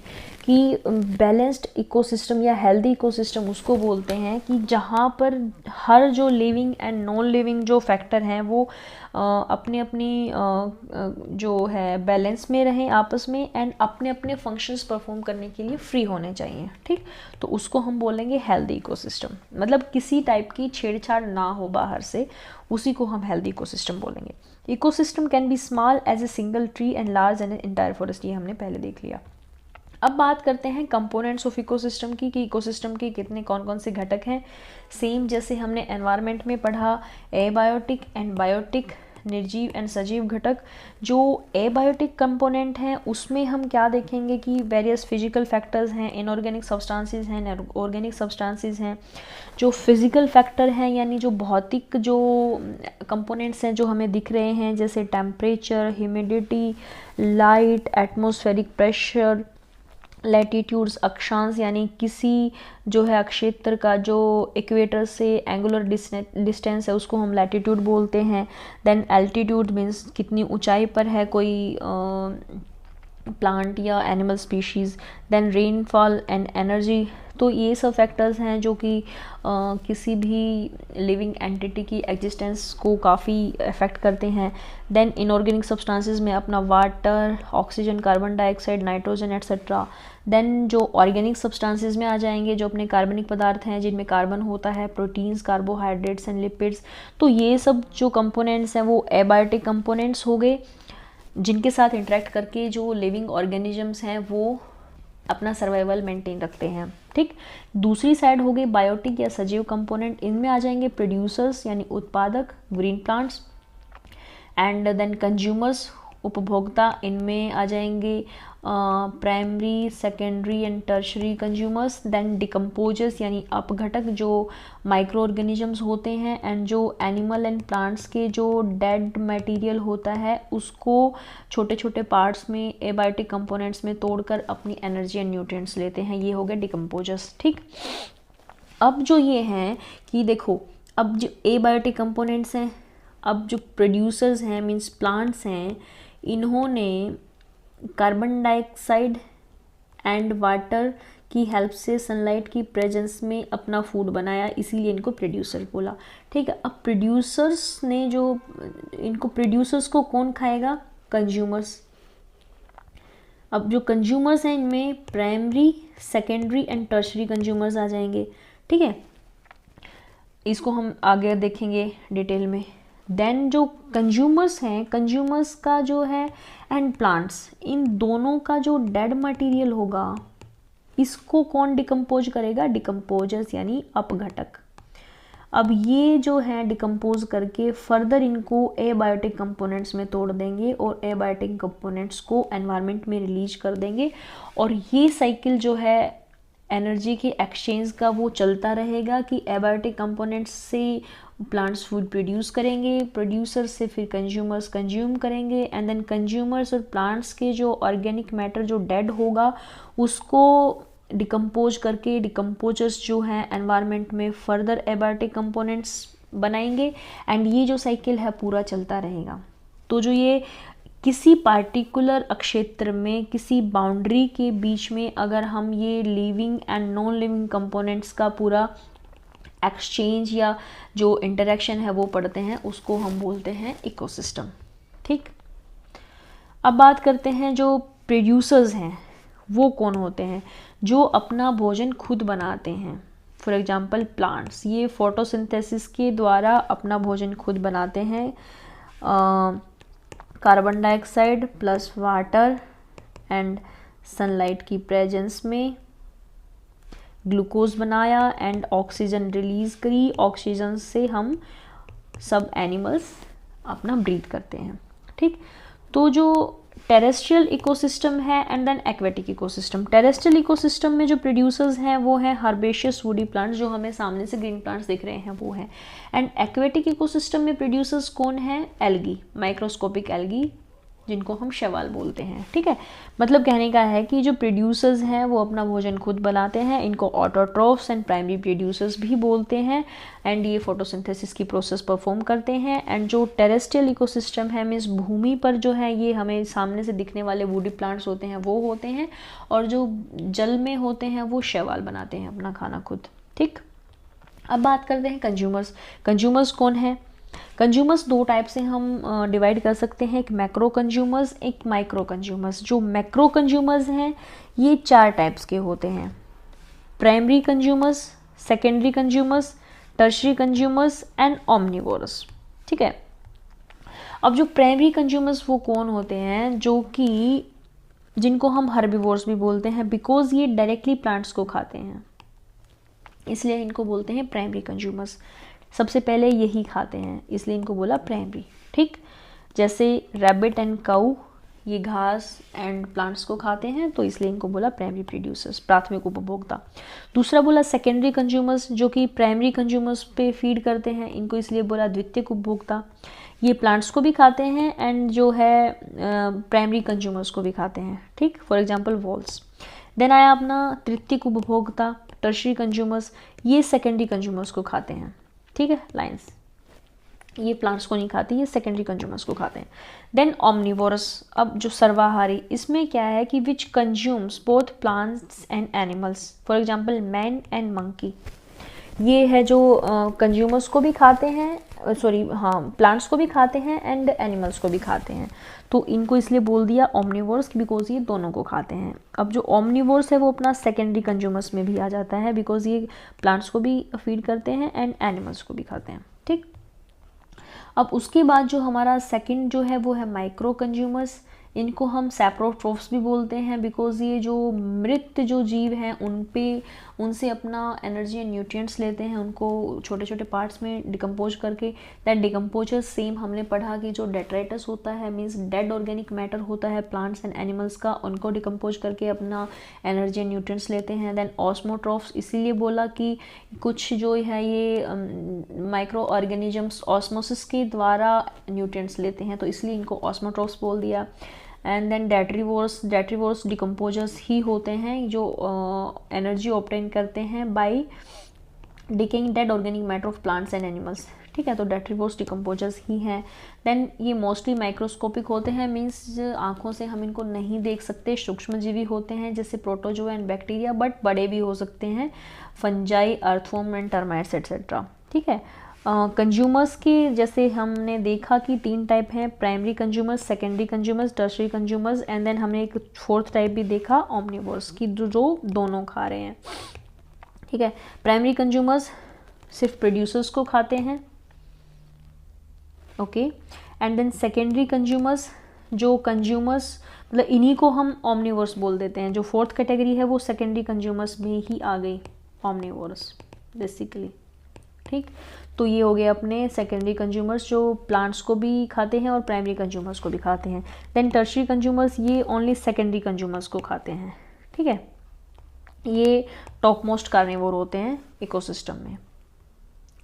Same, herbivores only eat plant, carnivores only eat animals, omnivores both and scavengers eat bodies of dead organisms। ठीक है, तो आज हम इतना ही रखते हैं, उसके बाद हम नेक्स्ट जो पढ़ेंगे उसके बाद पढ़ेंगे types of ecosystem, terrestrial ecosystem, forest, grassland, deserts, and then aquatic ecosystem, इस जल में कौन कौन से इकोसिस्टम होते हैं, फ्रेश वाटर, मैराइन वाटर, ये अभी हम अच्छे से बाद में डिस्कस करेंगे क्योंकि ये जो हैं टॉपिक्स के साथ साथ अपने में इंक्लूड होंगे, तो इसको हम अच्छे से तब डिस्कस करेंगे। ठीक है, तो आज हम इतना ही रखते हैं, बाकी हम बाद में करेंगे। जय नमस्कार दोस्तों, एनवायरनमेंट एंड इकोलॉजी सीरीज में हम लोग जो लेवल्स ऑफ ऑर्गेनाइजेशन की स्टडी कर रहे थे, मीन्स जो इकोलॉजी में संगठन के स्तर हैं उनकी हम स्टडी कर रहे थे। अब तक हमने पहला लेवल देखा इंडिविजुअल यानी जीव, उसके बाद सेकंड लेवल देखा पॉपुलेशन यानी जनसंख्या, है ना। उसके बाद थर्ड लेवल देखा हमने कम्युनिटी यानी समुदाय। उसके बाद हमने फोर्थ लेवल देखा इकोसिस्टम। तो यहाँ तक हम लोग पढ़ चुके थे, अलग से हमने इनको एक एक करके डिटेल में स्टडी किया। इकोसिस्टम के लेवल पर हम थे कि इकोसिस्टम क्या है एंड इकोलॉजी में और इकोसिस्टम में क्या डिफरेंस है, जहाँ पर मैक्सिमम स्टूडेंट्स कंफ्यूज होते हैं। तो अब तक के लेक्चर्स में आपको होप आप सब कुछ समझ में आया होगा। कहीं पर भी आपको कोई इशू है तो आप हमें इन्फॉर्म करें, ओके। तो आज हम लोग क्या करेंगे, जो ecotone, edge effect, edge species, ecological niche यानी निकेत, ये छोटे छोटे जो कंसेप्ट हैं इनसे क्वेश्चंस काफ़ी आते हैं, इम्पोर्टेंट हैं, तो इनको हम देखेंगे। उसके बाद हम अपना जो नेक्स्ट लेवल है बायोम, जियोम या जैव क्षेत्र, एंड देन बायोस्फीयर, इनकी स्टडी करेंगे। ठीक, तो आज हम स्टार्ट करते हैं इकोटोन यानी संक्रमिका। इकोटोन बेसिकली क्या है, जो दो कोई भी इकोसिस्टम या दो कम्युनिटी या दो जो है हैबिटाट, कोई भी दो सिस्टम्स हैं, उनके बीच में जो जंक्शनल एरिया है, जो जंक्शन है, उसको हम इकोटोन बोल देते हैं। ठीक है, zone of junction between two और मोर डाइवर्स इकोसिस्टम, दो या दो से अधिक पारितंत्रों का संगम क्षेत्र, कि जहाँ पर दो इकोसिस्टम या दो कम्युनिटी या दो हैबिटाट जहाँ पर आपस में मिलते हैं, तो वो कुछ एरिया ऐसा होता है कि जहाँ पर आपको चेंजेस मिलेंगे पहले से दूसरे में जाते टाइम। ठीक है, तो जो ये चेंजेस वाली जो जोन है, इसी को हम लोग बोल देते हैं इकोटोन।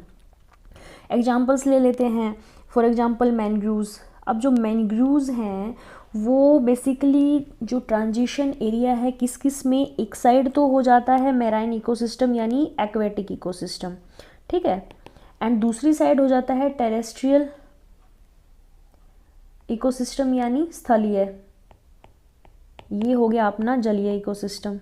ठीक है, तो एक साइड पर तो होगा एक्वेटिक इकोसिस्टम एंड दूसरी साइड पर होगा टेरेस्ट्रियल, एंड जो बीच का जो मार्शी एरिया होगा ना, वहाँ पर मैनग्रूव्स प्लांट्स उगते हैं। तो ये एग्जांपल हो गया अपना एक ट्रांजिशन एरिया का, यानी जो स्थलीय एंड जो जलीय जो एरिया है उसके बीच में जो ट्रांजिशन जोन है वो हो गया मैनग्रूव्स। ठीक है, देन दूसरा एग्जांपल हम ले सकते हैं एस्चुरी।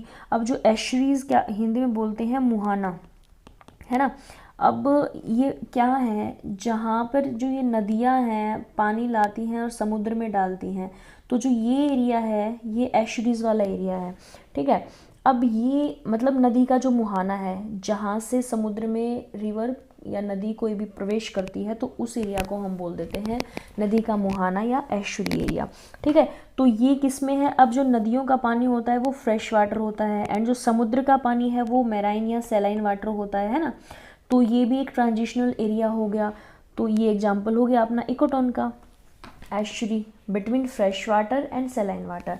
ठीक है, तो कहने का मतलब ये है कि जो इकोटोन या संक्रमी का जो कंसेप्ट है वो बेसिकली यही है कि एक एरिया से या एक इकोसिस्टम से दूसरे इकोसिस्टम में जाते समय जो भी जो छोटे छोटे चेंजेस या जो भी परिवर्तन वाली जो जोन होती है, जो एरिया होता है, उसी को हम लोग इकोटोन या संक्रमिका बोलते हैं।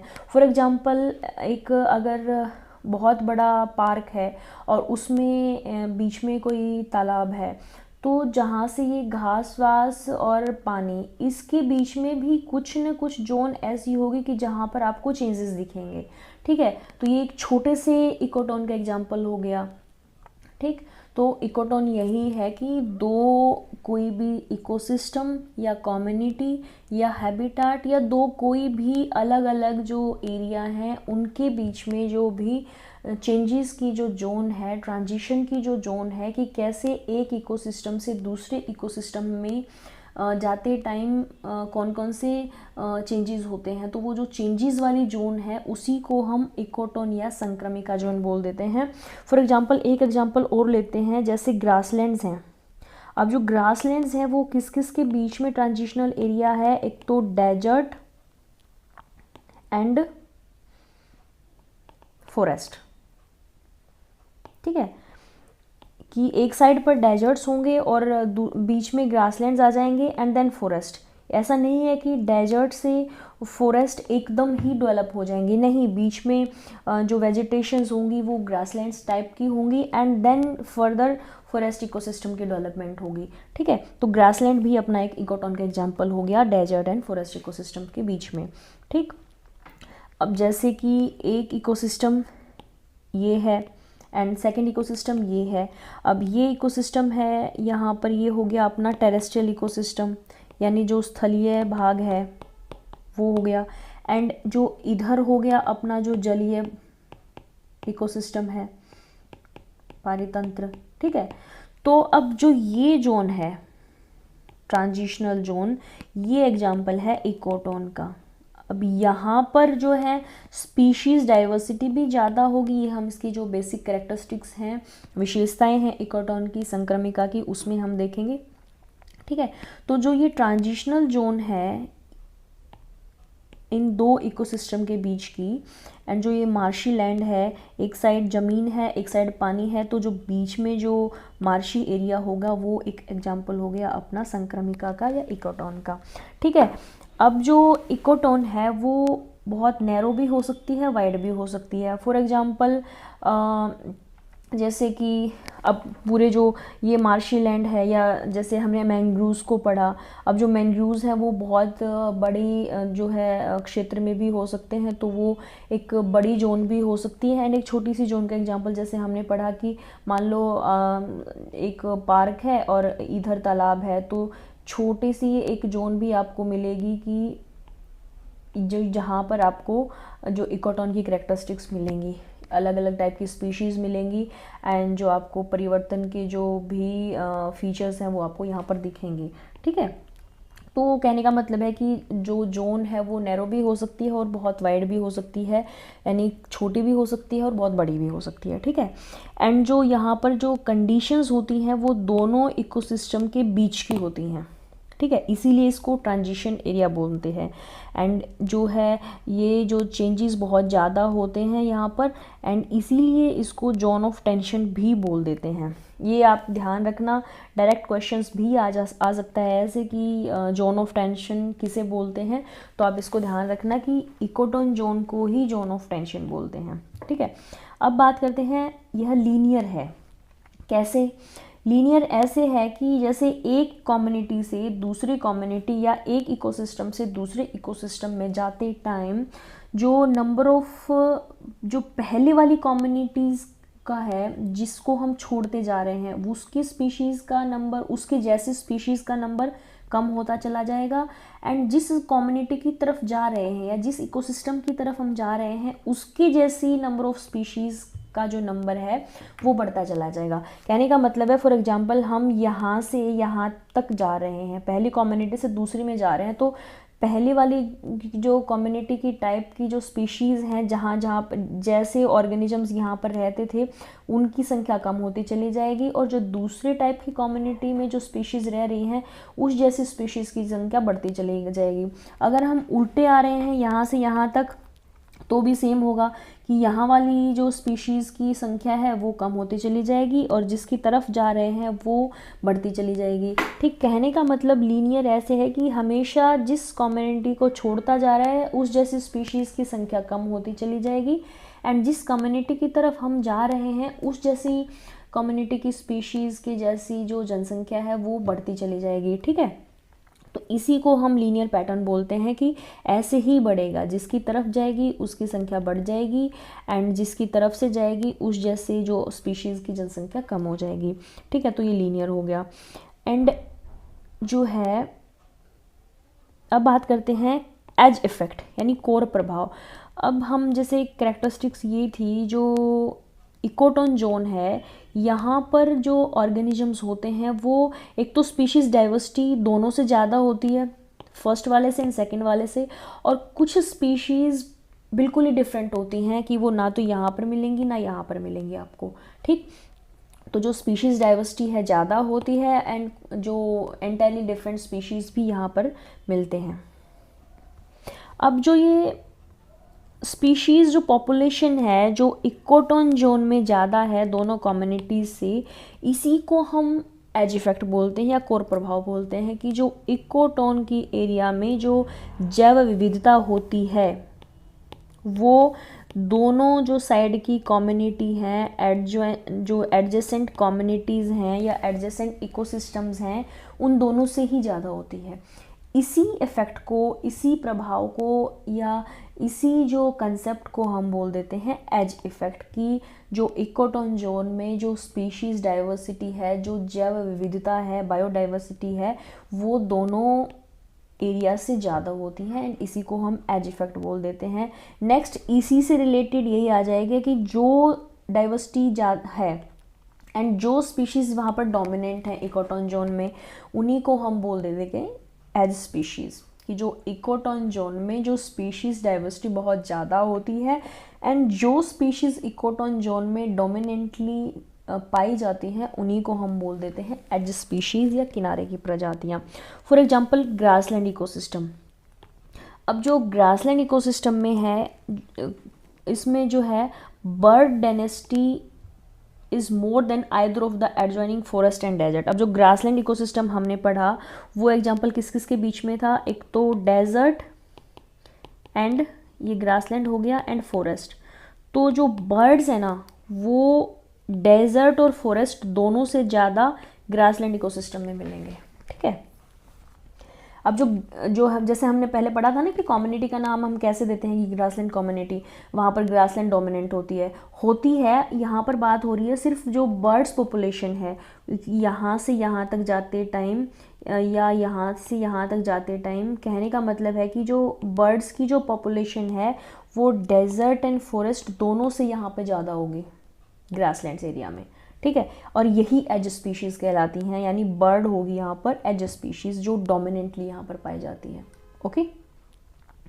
अब उसके बाद अब तक हमने देख लिया कि जो एज इफ़ेक्ट क्या है एंड एज स्पीशीज़ क्या है एंड जो है अपना इकोटोन जोन क्या है। आप क्वेश्चंस में ध्यान रखना कि इकोटोन पर आपका क्वेश्चन आ सकता है, एज इफ़ेक्ट पर आपका क्वेश्चन आ सकता है एंड एज स्पीशीज़ एट्सेट्रा आपसे पूछी जा सकती हैं कि ये क्या है, किस कंसेप्ट के अंडर हम इसकी स्टडी करते हैं, है ना।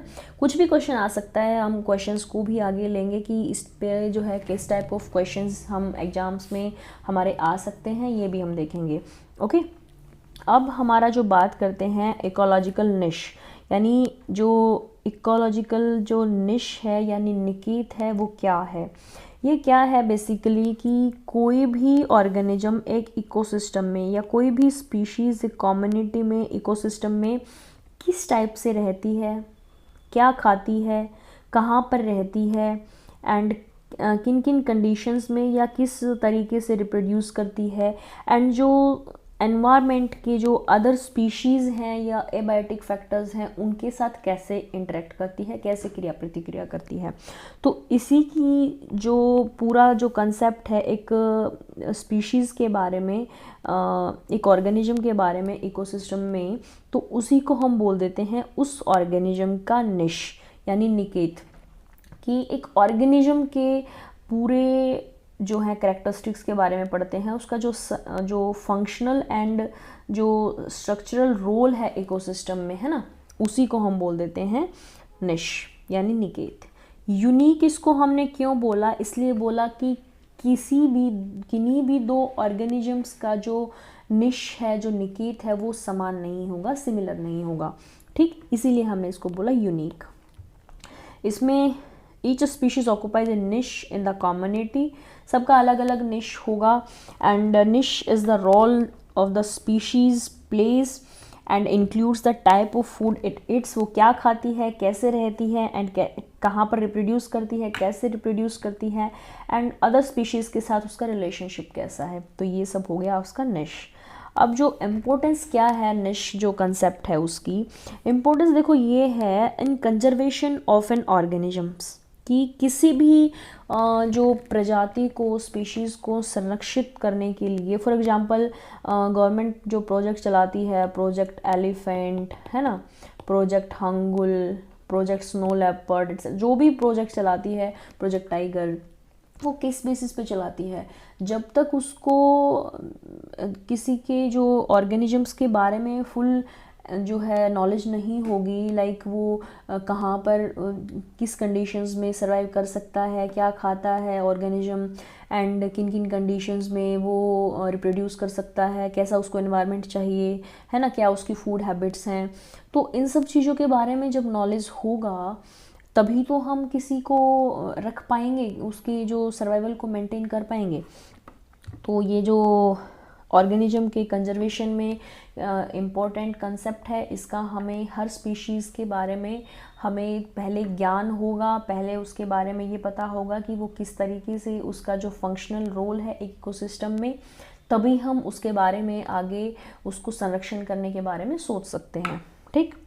अब बात करते हैं टाइप्स ऑफ निश में क्या क्या आ जाएगा, कि जो निकेत है उसके प्रकार क्या क्या हैं। हैबिटेट निश आवास निकेत, फूड निश, भोजन निकेत, रिप्रोडक्टिव निश, प्रजनन Niket, and physical and chemical निश, भौतिक और रासायनिक निकेत।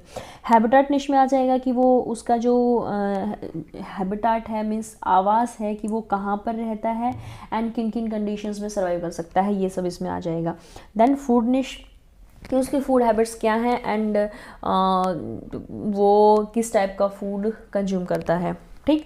उसके बाद आ जाएगा कि रिप्रोडक्टिव निश की वो किस प्रोसेस से रिप्रोडक्शन करता है, प्रजनन करता है या अपनी संख्या को बढ़ाता है, वो उसका हमें नॉलेज इससे रिप्रोडक्टिव निश हो जाएगा। देन फिजिकल एंड केमिकल निश, इसमें क्या आ जाएगा कि जो भी एनवायरनमेंट के साथ फिजिकल एंड केमिकल जो कंपोनेंट्स हैं उनके साथ जो ऑर्गेनिज्म है वो कैसे इंटरेक्ट करता है या खुद की उसके जो केमिकल स्ट्रक्चर वगैरह हैं वो सब चीज़ें इसमें इंक्लूड हो जाएंगी, ठीक। अब हम बात करते हैं कि जो एक तरफ तो हम बात कर रहे हैं कि एक जो निश जो है वो जहाँ पर कोई रहता है वो निश है, या फिर एक तरफ बात करते हैं कि कोई हैबिटाट। तो हैबिटाट और निश में बेसिकली क्या डिफरेंस है, बिकॉज हम निश में ही बार बार कह रहे हैं कि वो कहाँ पे रहता है, कहाँ पे रहता है ना, तो हैबिटाट इसी में इंक्लूड हो गया। तो हैबिटाट में और निश में क्या फ़र्क हुआ, तो इसको हम देख लेते हैं। ये क्वेश्चन आपको आपके माइंड में ये चीज़ क्लियर होनी चाहिए कि हैबिटाट और निश दोनों को हम अलग अलग कैसे डिफ्रेंशिएट कर सकते हैं। अब जो हैबिटाट है मीन्स आवास है वो बेसिकली क्या है, physical place occupied by an organism, कि जहाँ पर कोई रहता है, सिंपल सा घर को हम हैबिटाट बोल देते हैं, ठीक है। कैन बी शेयर्ड वन, कि एक ही घर में कई सारे स्पीशीज़ रह सकते हैं, कई सारे मेंबर्स रह सकते हैं, ठीक। तो कहने का मतलब है कि इसको कई सारी जो स्पीशीज़ हैं वो शेयर भी कर सकती हैं। फॉर एग्जांपल एक प्लांट है, अब प्लांट पर बहुत सारे बर्ड्स रह रहे हैं, इंसेक्ट रह रहे हैं, है ना, और दूसरी छोटी छोटी स्पीशीज़ रह रही हैं। तो ये सब अब इनका जो हैबिटाट है, जो घर है, वो तो एक प्लांट ही है ना। तो हैबिटाट तो दो स्पीशीज़ या दो से ज़्यादा स्पीशीज़ शेयर भी कर सकती हैं। अब बात करते हैं जो निश है, जो निकेत है, वो क्या है, functional space occupied by N organisms in the same ecosystem, कि जो इकोसिस्टम, एक इकोसिस्टम में रहने वाले जो अलग अलग ऑर्गेनिजम्स हैं उनका जो फंक्शनल रोल क्या है एक एक करके, कि वो किस टाइप से कहाँ पर रहते हैं एंड क्या खाते हैं एंड कैसे रिप्रोड्यूस करते हैं एंड किस टाइप से वो दूसरे जो ऑर्गेनिजम्स हैं, जो सराउंडिंग में स्पीशीज़ हैं, उनके साथ कैसे इंटरेक्ट करते हैं। तो ये सब चीज़ें आ जाएंगी फंक्शनल रोल में यानी निश में। अब यूनिक फॉर एन ऑर्गेनिज्म या स्पीशीज़, कि हर स्पीशीज़ का, हर ऑर्गेनिज्म का निश जो है, निकेत जो है, वो अलग अलग होगा। फॉर एग्जांपल एक इंसेक्ट, यहाँ पर कोई जो स्पीशीज़ है वो फ्लावर से अपना भोजन ले रही है, कोई पत्तों पे सर्वाइव कर रही है ना, कोई जड़ों में रह रही है एंड कोई फूल को खा के जीवित है ना। तो अलग अलग टाइप की जो स्पीशीज़ हैं वो अलग अलग टाइप के जो उनकी फूड हैबिट्स हैं। तो निश जो है वो हर स्पीशीज़ का अलग अलग हो गया। अब जो हैबिटाट है वो निश का ही एक पार्ट है। क्यों? क्योंकि हैबिटाट भी निश में ही हम स्टडी कर रहे हैं। तो हैबिटाट और निश दोनों बेसिकली एक ही चीज़ है, कि जो हैबिटाट है वो निश का एक पार्ट है, ठीक। बट जो निश है वो आप ध्यान रखना है कि हर स्पीशीज़ का अलग अलग होता है, एक यूनिक फीचर है। एंड जो हैबिटाट है वो शेयर भी हो सकता है और अलग अलग भी हो सकता है, ठीक। तो कहने का मतलब है कि जो हैबिटाट है वो निश में ही इंक्लूड होता है, बट वो शेयरिंग में हो सकता है, ठीक। एंड निश जो है वो सबका अलग अलग डेफिनेटली होगा, वो कभी भी दो स्पीशीज़ का एक जैसा नहीं होगा, ओके। फॉर एग्जांपल ये हमने ले लिया कि जो हैबिटाट है वो जस्ट लाइक एन एड्रेस, कि जहाँ पर कोई रहता है, एंड जो निश है वो लाइक प्रोफेशन, कि वो क्या एक्टिविटी करता है एंड क्या क्या रिस्पॉन्सेस करता है, ठीक है। Different species of insect live on same plant, ये उसका हैबिटाट हो गया, but feed on different parts of plant, ये निश हो गया, अलग अलग ही हम पहले ही कर चुके हैं, ठीक है। तो आज हमने किया अभी तक कि जो इकोटोन क्या है एंड इकोटोन के जो करैक्टरिस्टिक्स हैं, कि इकोटोन में जो स्पीशीज़ डाइवर्सिटी होती है वो ज़्यादा होती है और कुछ स्पीशीज़ एंटायरली डिफरेंट भी होती हैं, एंड जो एक लीनियर पैटर्न होता है हमेशा चेंजेस का, एंड ये जोन ऑफ टेंशन बोलते हैं। एंड जो इसमें जो स्पीशीज़ पाई जाती हैं वो ज़्यादा डाइवर्सिटी होती है, वहाँ पर जैव विविधता जो ज़्यादा होती है, इसी इफ़ेक्ट को हम बोलते हैं एज इफ़ेक्ट। एंड जो स्पीशीज़ वहाँ पर डोमिनेंटली पाई जाती हैं इकोटोन जोन में, उनको हम बोल देंगे एज स्पीशीज़, ठीक।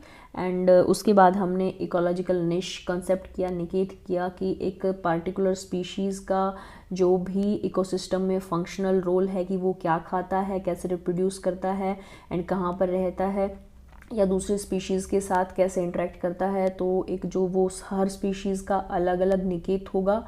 एंड हैबिटाट जो है निश में ही इंक्लूड हो जाता है, बट जो हैबिटाट है वो 2 या 2 से ज़्यादा स्पीशीज़ शेयर भी कर सकती हैं, बट जो निश जो है, निकेत जो कंसेप्ट है, वो हर स्पीशीज़ का अलग अलग होगा, ठीक। तो अब तक हमने ये चीज़ें पढ़ी। आपको अगर कहीं पे इशू आता है तो आप हमें इन्फॉर्म करें, ठीक। जय हिंद, जय भारत, वंदे मातरम। हम लोग levels of organisations in ecology की स्टडी कर रहे हैं। मीन्स जो इकोलॉजी में संगठन के स्तर हैं उनको हम पढ़ रहे हैं। अब तक हम लोग 4 लेवल्स पढ़ चुके। First one individual, then population, then community and then ecosystem. मतलब पहला हमारा जीव, उसके बाद पॉपुलेशन जनसंख्या, उसके बाद समुदाय, उसके बाद पारितंत्र, ठीक।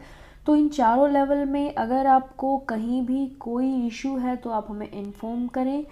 हमारा जो 5वां लेवल बायोम जैव क्षेत्र, उसके बाद बायोस्फीयर जैवमंडल, ये 6 लेवल ऑफ ऑर्गेनाइजेशंस को कंप्लीट करने के बाद हम लोग जो भी अब तक हमने टॉपिक कवर किए हैं उन पे जो क्वेश्चंस आए हैं अब तक एग्जाम्स में, या इन टॉपिक्स पर जो क्वेश्चंस बन सकते हैं उनको हम देखेंगे, ताकि आप लोगों को अच्छे से टॉपिक में क्लियरेंस हो एंड अच्छे से समझ में आए, ठीक है। आप लोग भी साथ साथ क्वेश्चंस अपने लेवल पे सोल्व करना एंड रिवीजन करना, ठीक है।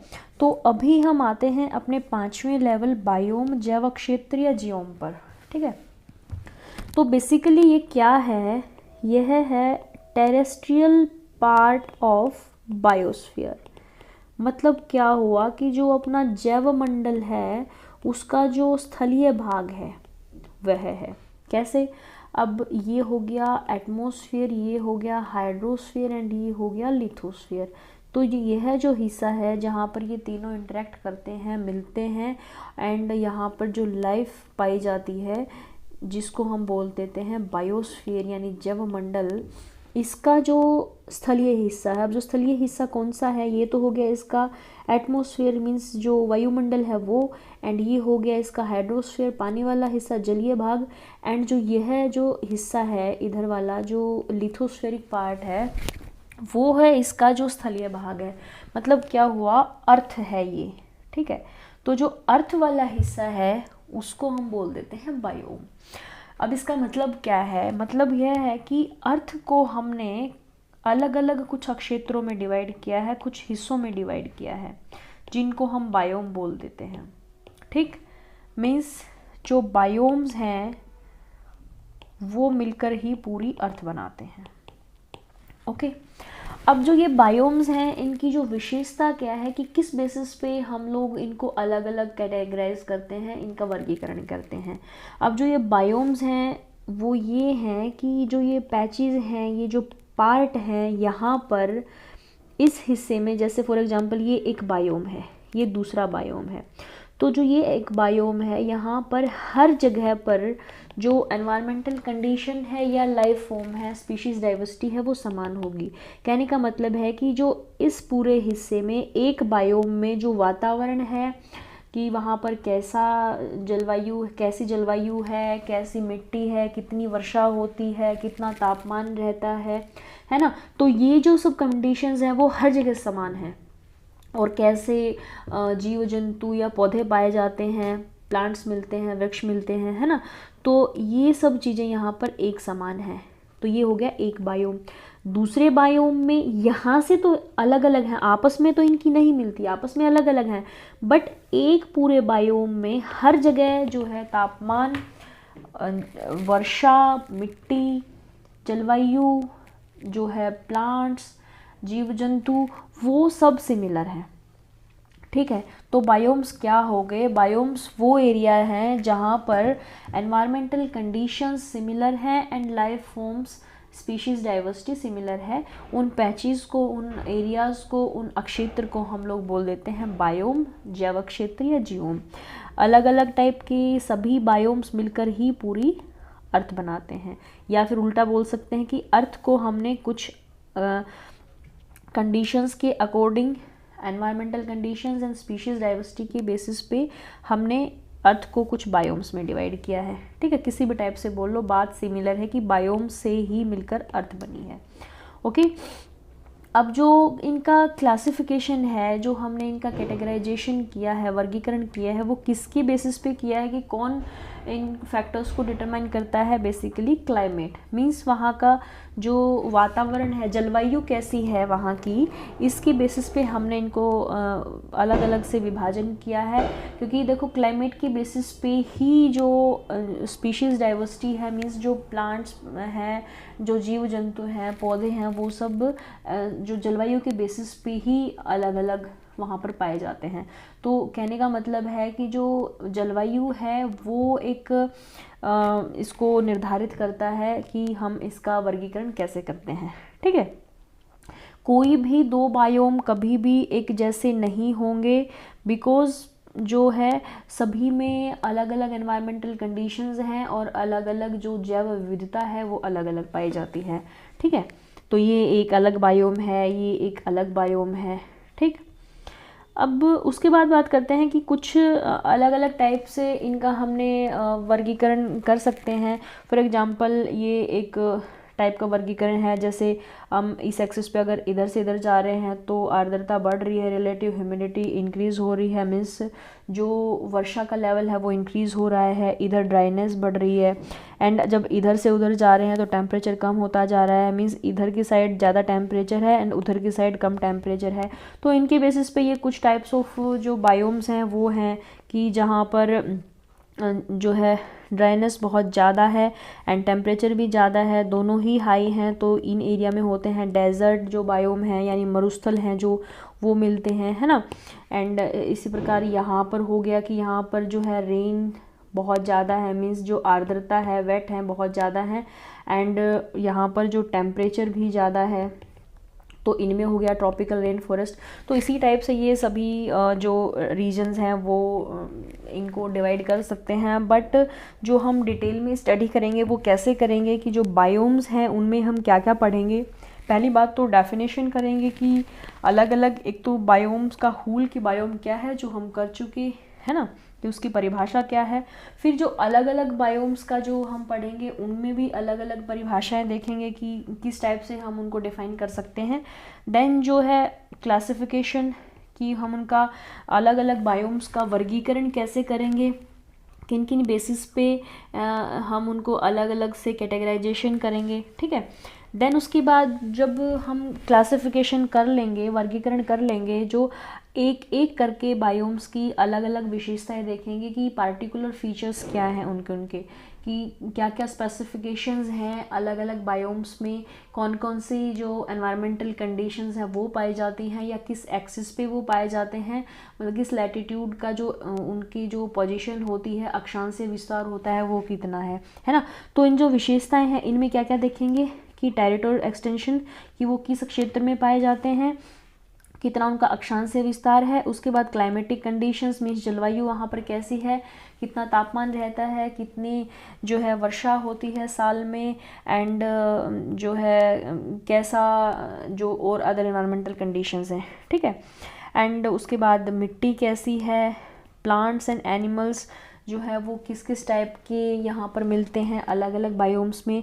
एंड देन जो बायोम्स है पार्टिकुलरली उनमें हम उनका जो महत्व है वो क्या है, कि कुछ जो बायोम्स हैं कुछ में इकोनॉमिक इम्पोर्टेंस है, कुछ बायोडाइवर्सिटी के लिए हॉटस्पॉट का काम करते हैं, है ना, बहुत सारी लाइफ फॉर्म्स को सस्टेन रखते हैं एंड उनके लिए हैबिटाट का काम करते हैं। तो ये सब चीज़ें हम देखेंगे। तो अब बात करते हैं जो क्लासिफिकेशन है बायोम्स की, उसको हम कैसे स्टडी करेंगे। सबसे पहले तो जो क्लासिफिकेशन है, वो जो वर्गीकरण है बायोम्स का, वो किन्होंने किया था, वो किया था कैंपबेल ने।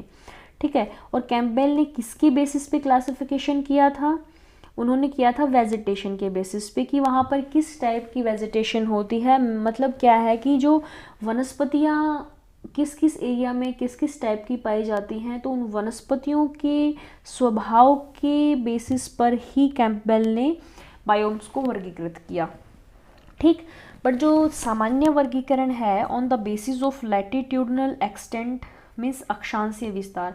अब जो लैटिट्यूड क्या होता है, अक्षांश क्या होता है कि जो मान लो ये अर्थ है, ये इक्वेटर है एंड ये एक प्लेस है, तो जो एंगुलर डिस्टेंस है, ये अर्थ का एक्सिस हो गया, तो जो ये एंगुलर डिस्टेंस है of a place from the equator, इसको हम बोल देते हैं लैटिट्यूडनल एक्सटेंट या अक्षांशीय विस्तार। तो इसके बेसिस पे प्लस टेम्परेचर, यानी वहाँ पर कितना कितना टेम्परेचर है, उसके बेसिस पे बायोम्स को हमने कुछ कैटेगरीज में डिवाइड किया है, उसका वर्गीकरण किया है। ठीक है, तो जैसे हम आपको अगर क्लाइमेट की क्लासिफिकेशन आपने ज्योग्राफी में अच्छे से आपने समझी हुई है तो आपके लिए बहुत इजी होगा। फॉर एग्जांपल टेम्परेचर के बेसिस पे हम अर्थ को कुछ रीजन्स में डिवाइड करते हैं, जैसे जहाँ पर जैसे जो है ट्रॉपिकल रीजन है ना, temperate region, polar region. For example ये अर्थ है, ठीक, अब ये इक्वेटर है एंड ये ट्रॉपिक ऑफ कैंसर है एंड ये ट्रॉपिक ऑफ कैप्रिकॉर्न है। ये हो गया अपना 23.5 डिग्री नॉर्थ एंड ये हो गया 23.5 डिग्री साउथ। तो जो ये रीजन है पूरा, इसको बोलते हैं ट्रॉपिकल रीजन। ठीक है, एंड फिर 66 degree north south, 66 degree and north and south, तो ये अपना जो रीजन है बीच में, इसको बोल देते हैं टेम्परेट रीजन्स।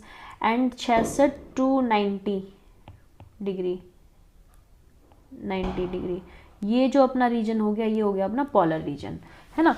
तो लैटिट्यूड और टेम्परेचर के बेसिस पे हम अर्थ को कुछ पार्ट्स में डिवाइड करते हैं कि जिनको हम बोल देते हैं उष्ण कटिबंधीय रीजन या फिर शीतोष्ण रीजन या फिर शीत रीजन, है ना, ट्रॉपिकल, टेम्परेट एंड कोल्ड या पोलर रीजन्स। ठीक है, तो अगर आपको ये क्लासिफिकेशन अच्छे से आता है तो आप बहुत अच्छे से समझेंगे, बट अगर नहीं भी आता तो भी हमने बेसिक सा कर लिया कि अर्थ को हम किन किन पार्ट्स में डिवाइड करते हैं। तो इस जो टेम्परेचर एंड लैटिट्यूड जो एक्सटेंट है उसके बेसिस पे हमने कुछ पार्ट्स में डिवाइड किया है बायोम्स को। ये देखते हैं, फॉर एग्जांपल हमारा जो पहला है वो है ट्रॉपिकल बायोम्स, मीन्स जो उष्ण कटिबंधीय जैव क्षेत्र हैं। अब मतलब क्या है कि जो ये ट्रॉपिकल रीजन्स में पाए जाते हैं। अब ट्रॉपिकल रीजन्स कौन कौन से हैं, वो हैं 30 डिग्री नॉर्थ से 30 डिग्री साउथ। मतलब क्या है कि जो नॉर्दर्न हेमिस्फीयर है, उत्तरी गोलार्ध है एंड दक्षिणी गोलार्ध साउदर्न हेमिस्फीयर है, दोनों साइड ही 30-30 डिग्री इक्वेटर से जो एक्सटेंट है वहाँ तक इनकी पोजीशन मिलती है आपको। ठीक है, अब जो इनको हमने 4 कैटेगरीज में डिवाइड किया है। First one equatorial rain forest biome, means विषुवत-वृत्तीय वर्षा वन बायोम। अब यहाँ पे क्या है, ये हम इनको देखते हैं कि इक्वेटोरियल रेन फॉरेस्ट बायोम को अलग अलग से डिटेल में स्टडी करेंगे, बट अभी एक बेसिक सा इंट्रोडक्शन देखते हैं कि जो इक्वेटोरियल रेन फॉरेस्ट बायोम है ये इक्वेटर के आसपास होते हैं एंड यहाँ पर बारिश बहुत ज़्यादा होती है, तो इसलिए इसको बोला इक्वेटोरियल रेन फॉरेस्ट बायोम। विषुवत वृत्त, जो विषुवत रेखा होती है उसके आसपास होते हैं। ठीक है, उसके बाद जो मॉनसून फॉरेस्ट बायोम की जो मानसूनी वन बायोम है, ठीक है, उसके बाद सवाना ग्रासलैंड बायोम, सवाना घास भूमि biome, then thorny vegetation biome means कटीली झाड़ी वन बायोम। तो जो ये 4 क्लासिफिकेशन हो गई, ये होगी अपनी ट्रॉपिकल बायोम्स में, उष्ण कटिबंधीय जैव क्षेत्र में।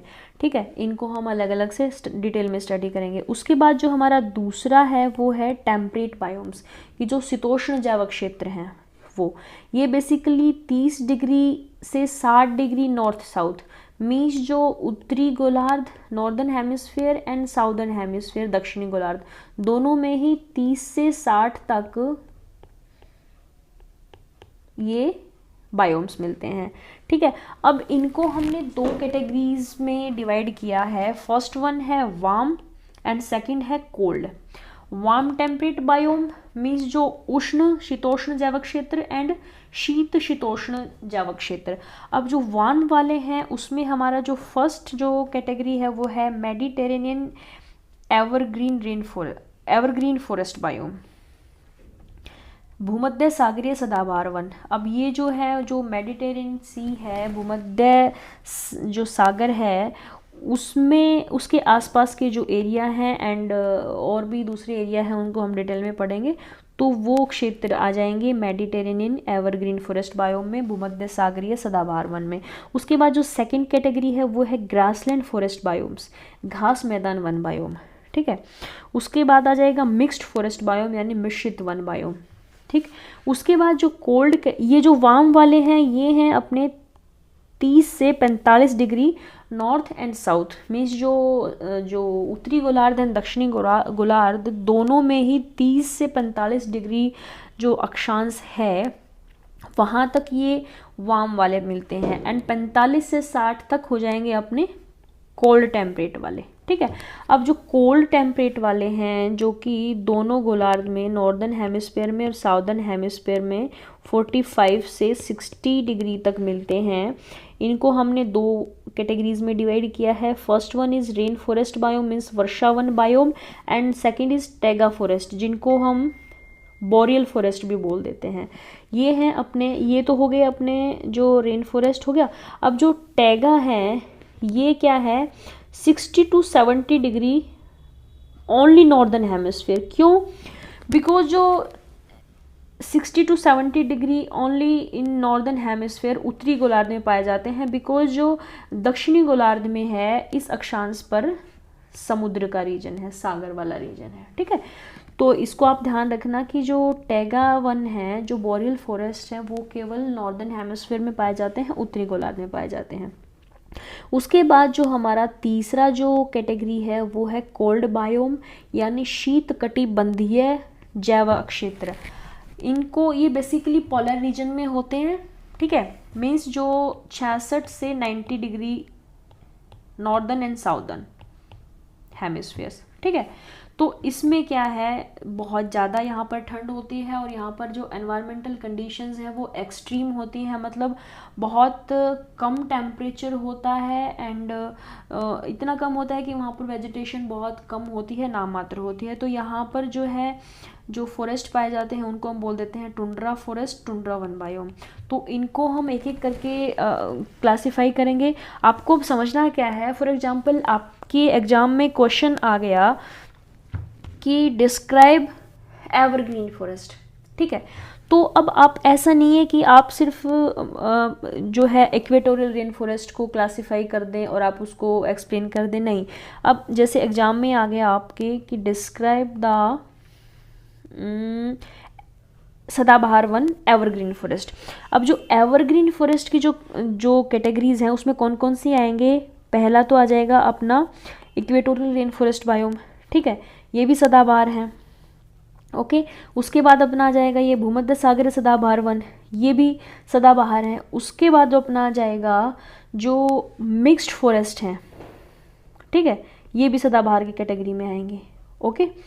तो ऐसे मतलब अगर आपसे मान लो फिर पूछ लिया कि ग्रासलैंड्स पे आप लिखिए, ग्रासलैंड का आपका क्वेश्चंस आ गया मेंस में, तो आपको एक तो ट्रॉपिकल बायोम्स में सवाना ग्रासलैंड बायोम लिखना पड़ेगा, देन ग्रासलैंड फॉरेस्ट बायोम्स जो टेम्परेट हैं वो करना पड़ेगा एंड देन मिक्स्ड, ठीक है। तो मतलब कहने का है कि आपको इस टॉपिक को अच्छे से अपने माइंड में सेट करना पड़ेगा ताकि आपसे कोई भी क्वेश्चन पूछा जाए तो आप एनवायरमेंटल कंडीशंस के अकॉर्डिंग आपने कैटेगरी को अच्छे से पढ़ा हुआ है, समझा हुआ है, तभी आप उसको अच्छे से एक्सप्लेन कर पाओगे एंड समझ के अच्छे से लिख पाओगे, है ना। तो आप इसको ध्यान से समझना। जो हमारा फर्स्ट जो फॉरेस्ट है वो है इक्वेटोरियल रेन फॉरेस्ट, ठीक, विषुवत रेखीय वर्षावन बायोम।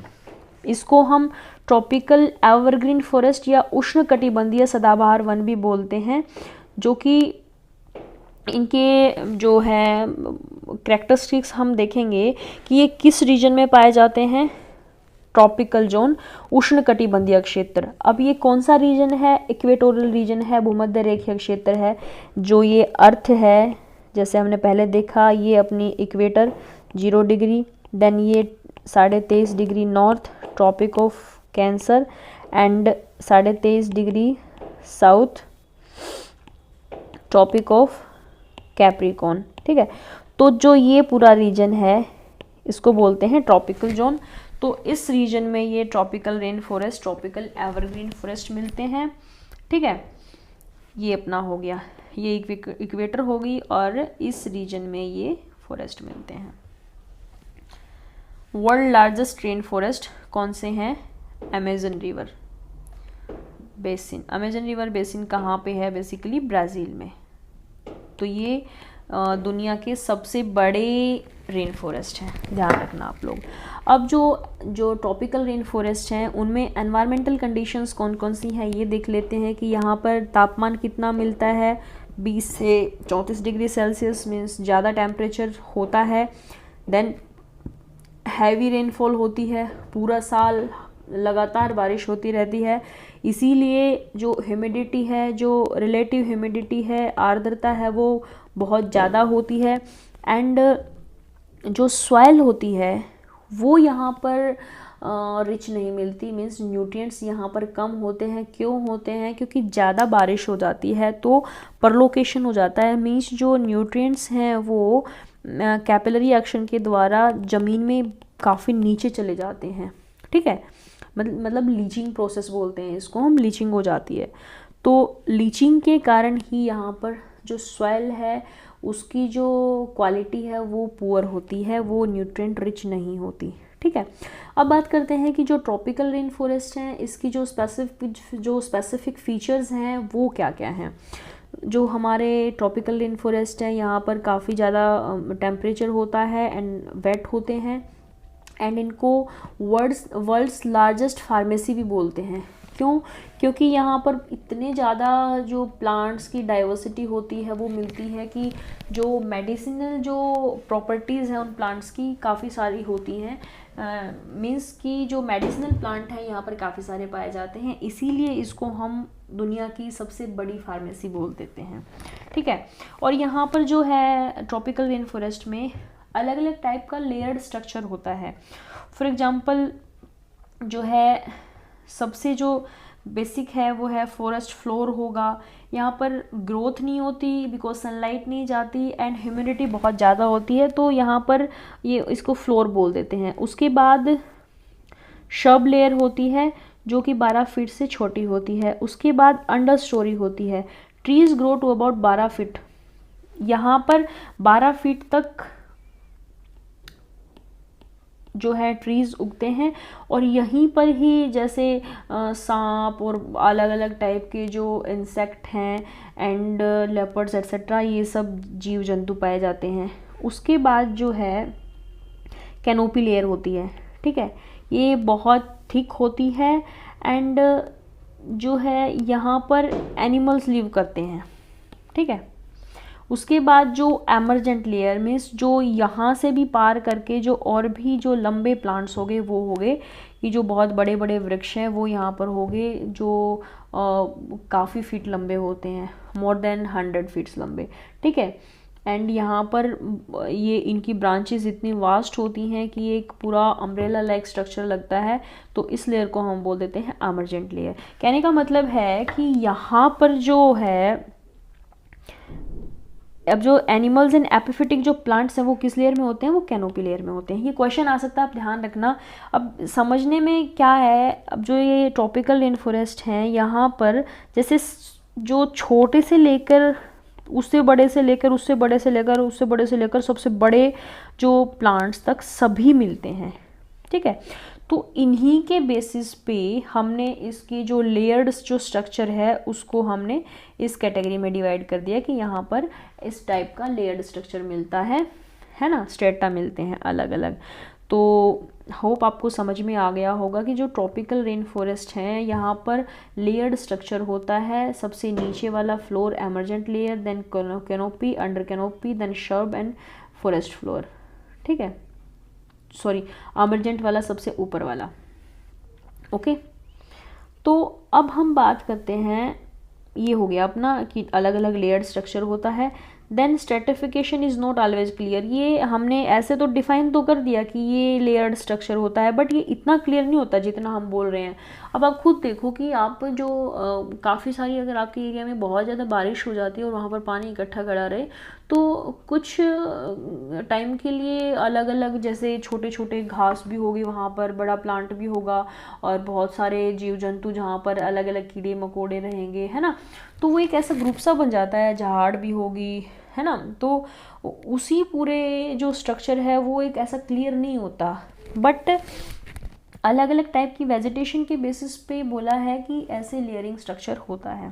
ठीक, यहाँ पर बायोडाइवर्सिटी बहुत ज़्यादा होती है, रिच बायोडाइवर्सिटी होती है, बिकॉज यहाँ पर जो एनवायरमेंटल कंडीशंस हैं वो इस टाइप की होती हैं कि आप जो है सस्टेन अच्छे से कर पाती हैं। जब विविधता इतनी होती है कि एक दूसरे के साथ फूड चेन एक तो बहुत अच्छे से बनता है, फूड वेब अच्छे से बनता है, खाद्य श्रृंखला और खाद्य जाल एक स्टेबल कंडीशंस में बनने की यहाँ पर चांसेस बहुत ज़्यादा होते हैं।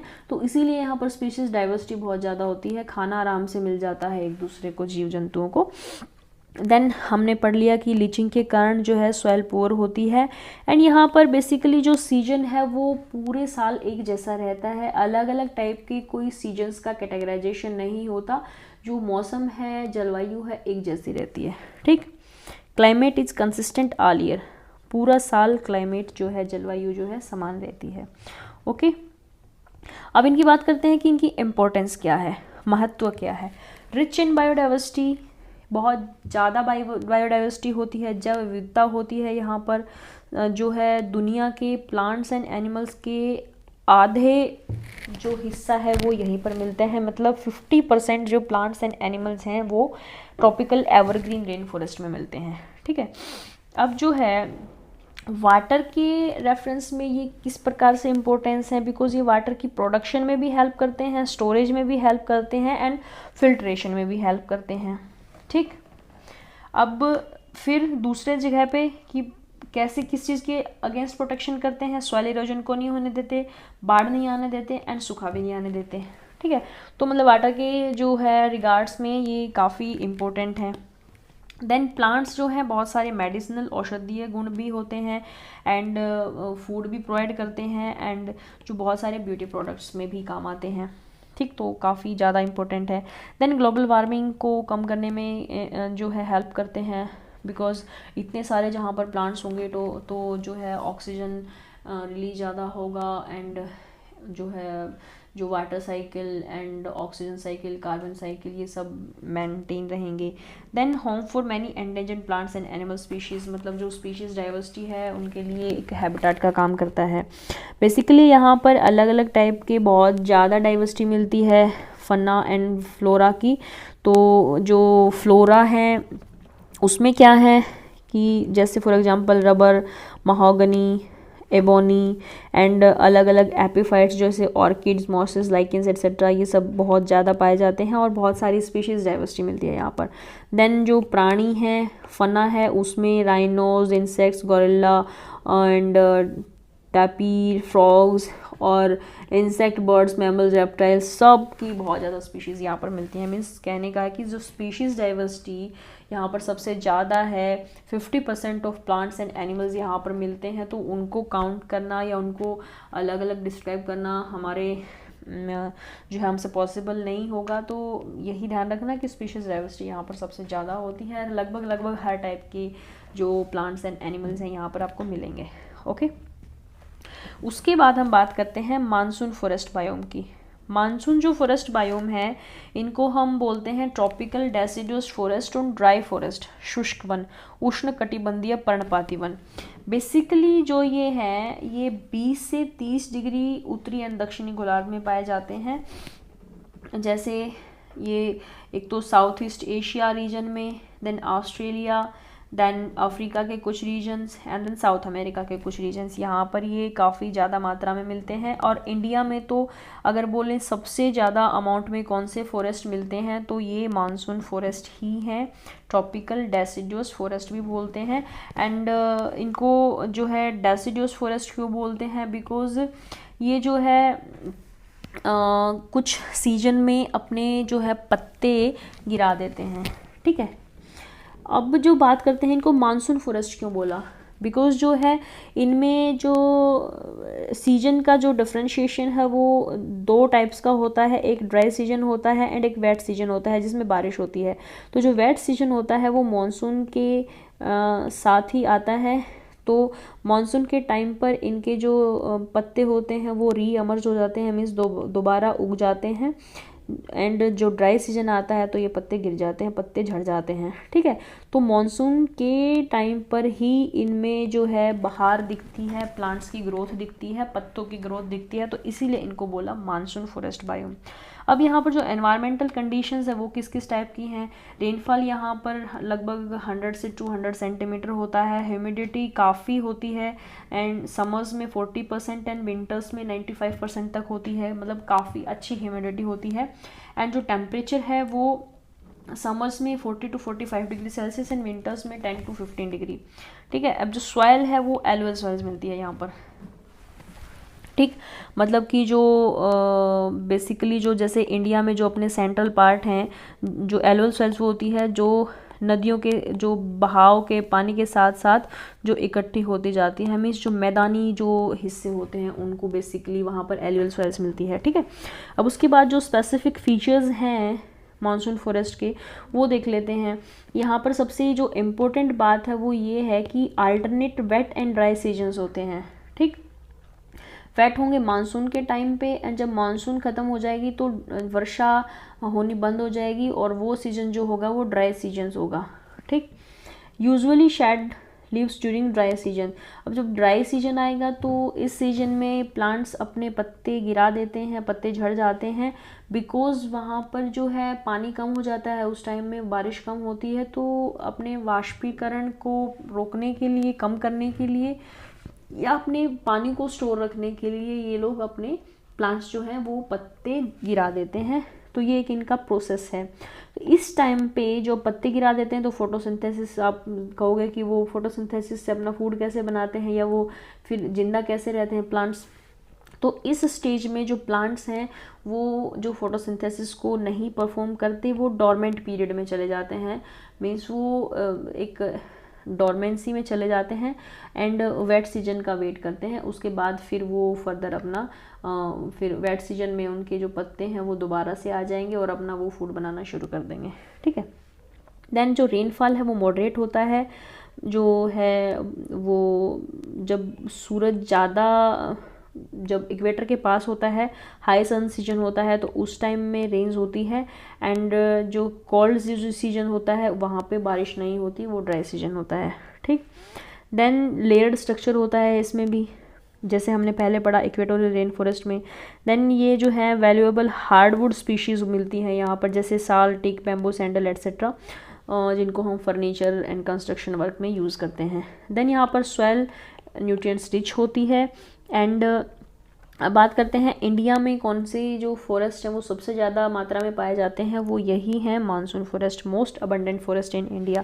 देन इनका कॉमर्शियल एक्सप्लॉयटेशन बहुत होता है, बिकॉज इनका जो स्ट्रक्चर होता है वो इस टाइप का होता है, हार्डवुड ट्रीज होते हैं सीधे सीधे और इनको हम ईजिली अप्रोच कर सकते हैं। लाइक ट्रॉपिकल रेन फॉरेस्ट में नहीं होता है ऐसा, तो इनमें ईजिली अप्रोच के कारण इनका एक्सप्लॉयटेशन, दोहन बहुत ज़्यादा होता है। Temperature through out the year warm होता है, ठीक। जैसे जो रेनी एंड हॉट सीजन है उसमें ये ऐसे होते हैं कि पूरी ग्रोथ होती है and dry and cold season में ये अपने पत्ते गिरा देते हैं, मतलब ऐसे पत्ते गिर जाते हैं एंड जब वेट सीजन आता है तो फिर इनके पत्ते दोबारा से उग जाते हैं एंड फोटोसिंथेसिस प्रोसेस स्टार्ट हो जाती है। जब पतझड़ के मौसम में ये अपना डोरमेंसी पीरियड में होते हैं, ठीक। देन इम्पोर्टेंस क्या है, सबसे ज़्यादा इम्पोर्टेंट जो फीचर है इनका यही है कि कॉमर्शियली मोस्ट वैल्यूएबल होते हैं, बिकॉज जो हार्डवुड ट्री होती है इनके जो एंड ये बहुत ड्यूरेबल होती है, मीन्स इनकी जो लाइफ जो है वो लंबी होती है, इनमें जो पेस्ट वगैरह हैं, कीड़े मकोड़े वगैरह हैं वो कम लगते हैं, ठीक है। तो इनको फर्नीचर एंड कंस्ट्रक्शन वर्क में हम इनका यूज़ करते हैं एंड जो है इनका कॉमर्शियली काफ़ी ज़्यादा इनकी वैल्यू होती है, ठीक। तो ये अपनी इकोनॉमी के लिए भी काफ़ी इंपॉर्टेंट सोर्स हैं। Then habitat area for many wildlife species, simple सी बात है कि यहाँ पर जो डाइवर्सिटी है वो काफ़ी मिलती है, तो वो बहुत सारे जीव जंतुओं के लिए हैबिटेट का काम करती है। अब उसके बाद इसमें जो फन्ना एंड फ्लोरा किस किस टाइप के मिलते हैं, मीन्स जो प्राणी जगत है वो प्राणी किस टाइप के मिलते हैं, जंतु किस टाइप के मिलते हैं, एंड जो प्लांट्स हैं पौधे हैं वो किस टाइप के मिलते हैं, पादप, ठीक।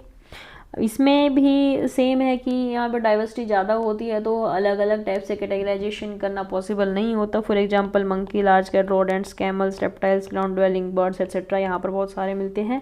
एंड जो प्लांट की जो स्पीशीज़ हैं वो आप याद रख सकते हैं, बिकॉज डायरेक्ट क्वेश्चन आ जाता है कि साल, टीक, सैंडल, खैर, कुसुम, अर्जुन, शीशम एट्सेट्रा की एग्जाम्पल आ जाएगा कि teak is a example of which type of forest, तो हम लिखेंगे जो अपने डेसिडस ट्री हैं, फॉरेस्ट हैं या मॉनसून फॉरेस्ट हैं, उनका एग्जाम्पल है, ठीक है। तो इनका ध्यान रखना आप। जो अभी तक हमने पढ़ा, हमने दो जो है फॉरेस्ट करे, जो अपने monsoon forest and tropical evergreen forest. बाकी के बायोम्स को हम नेक्स्ट लेक्चर में देखेंगे। Thank you.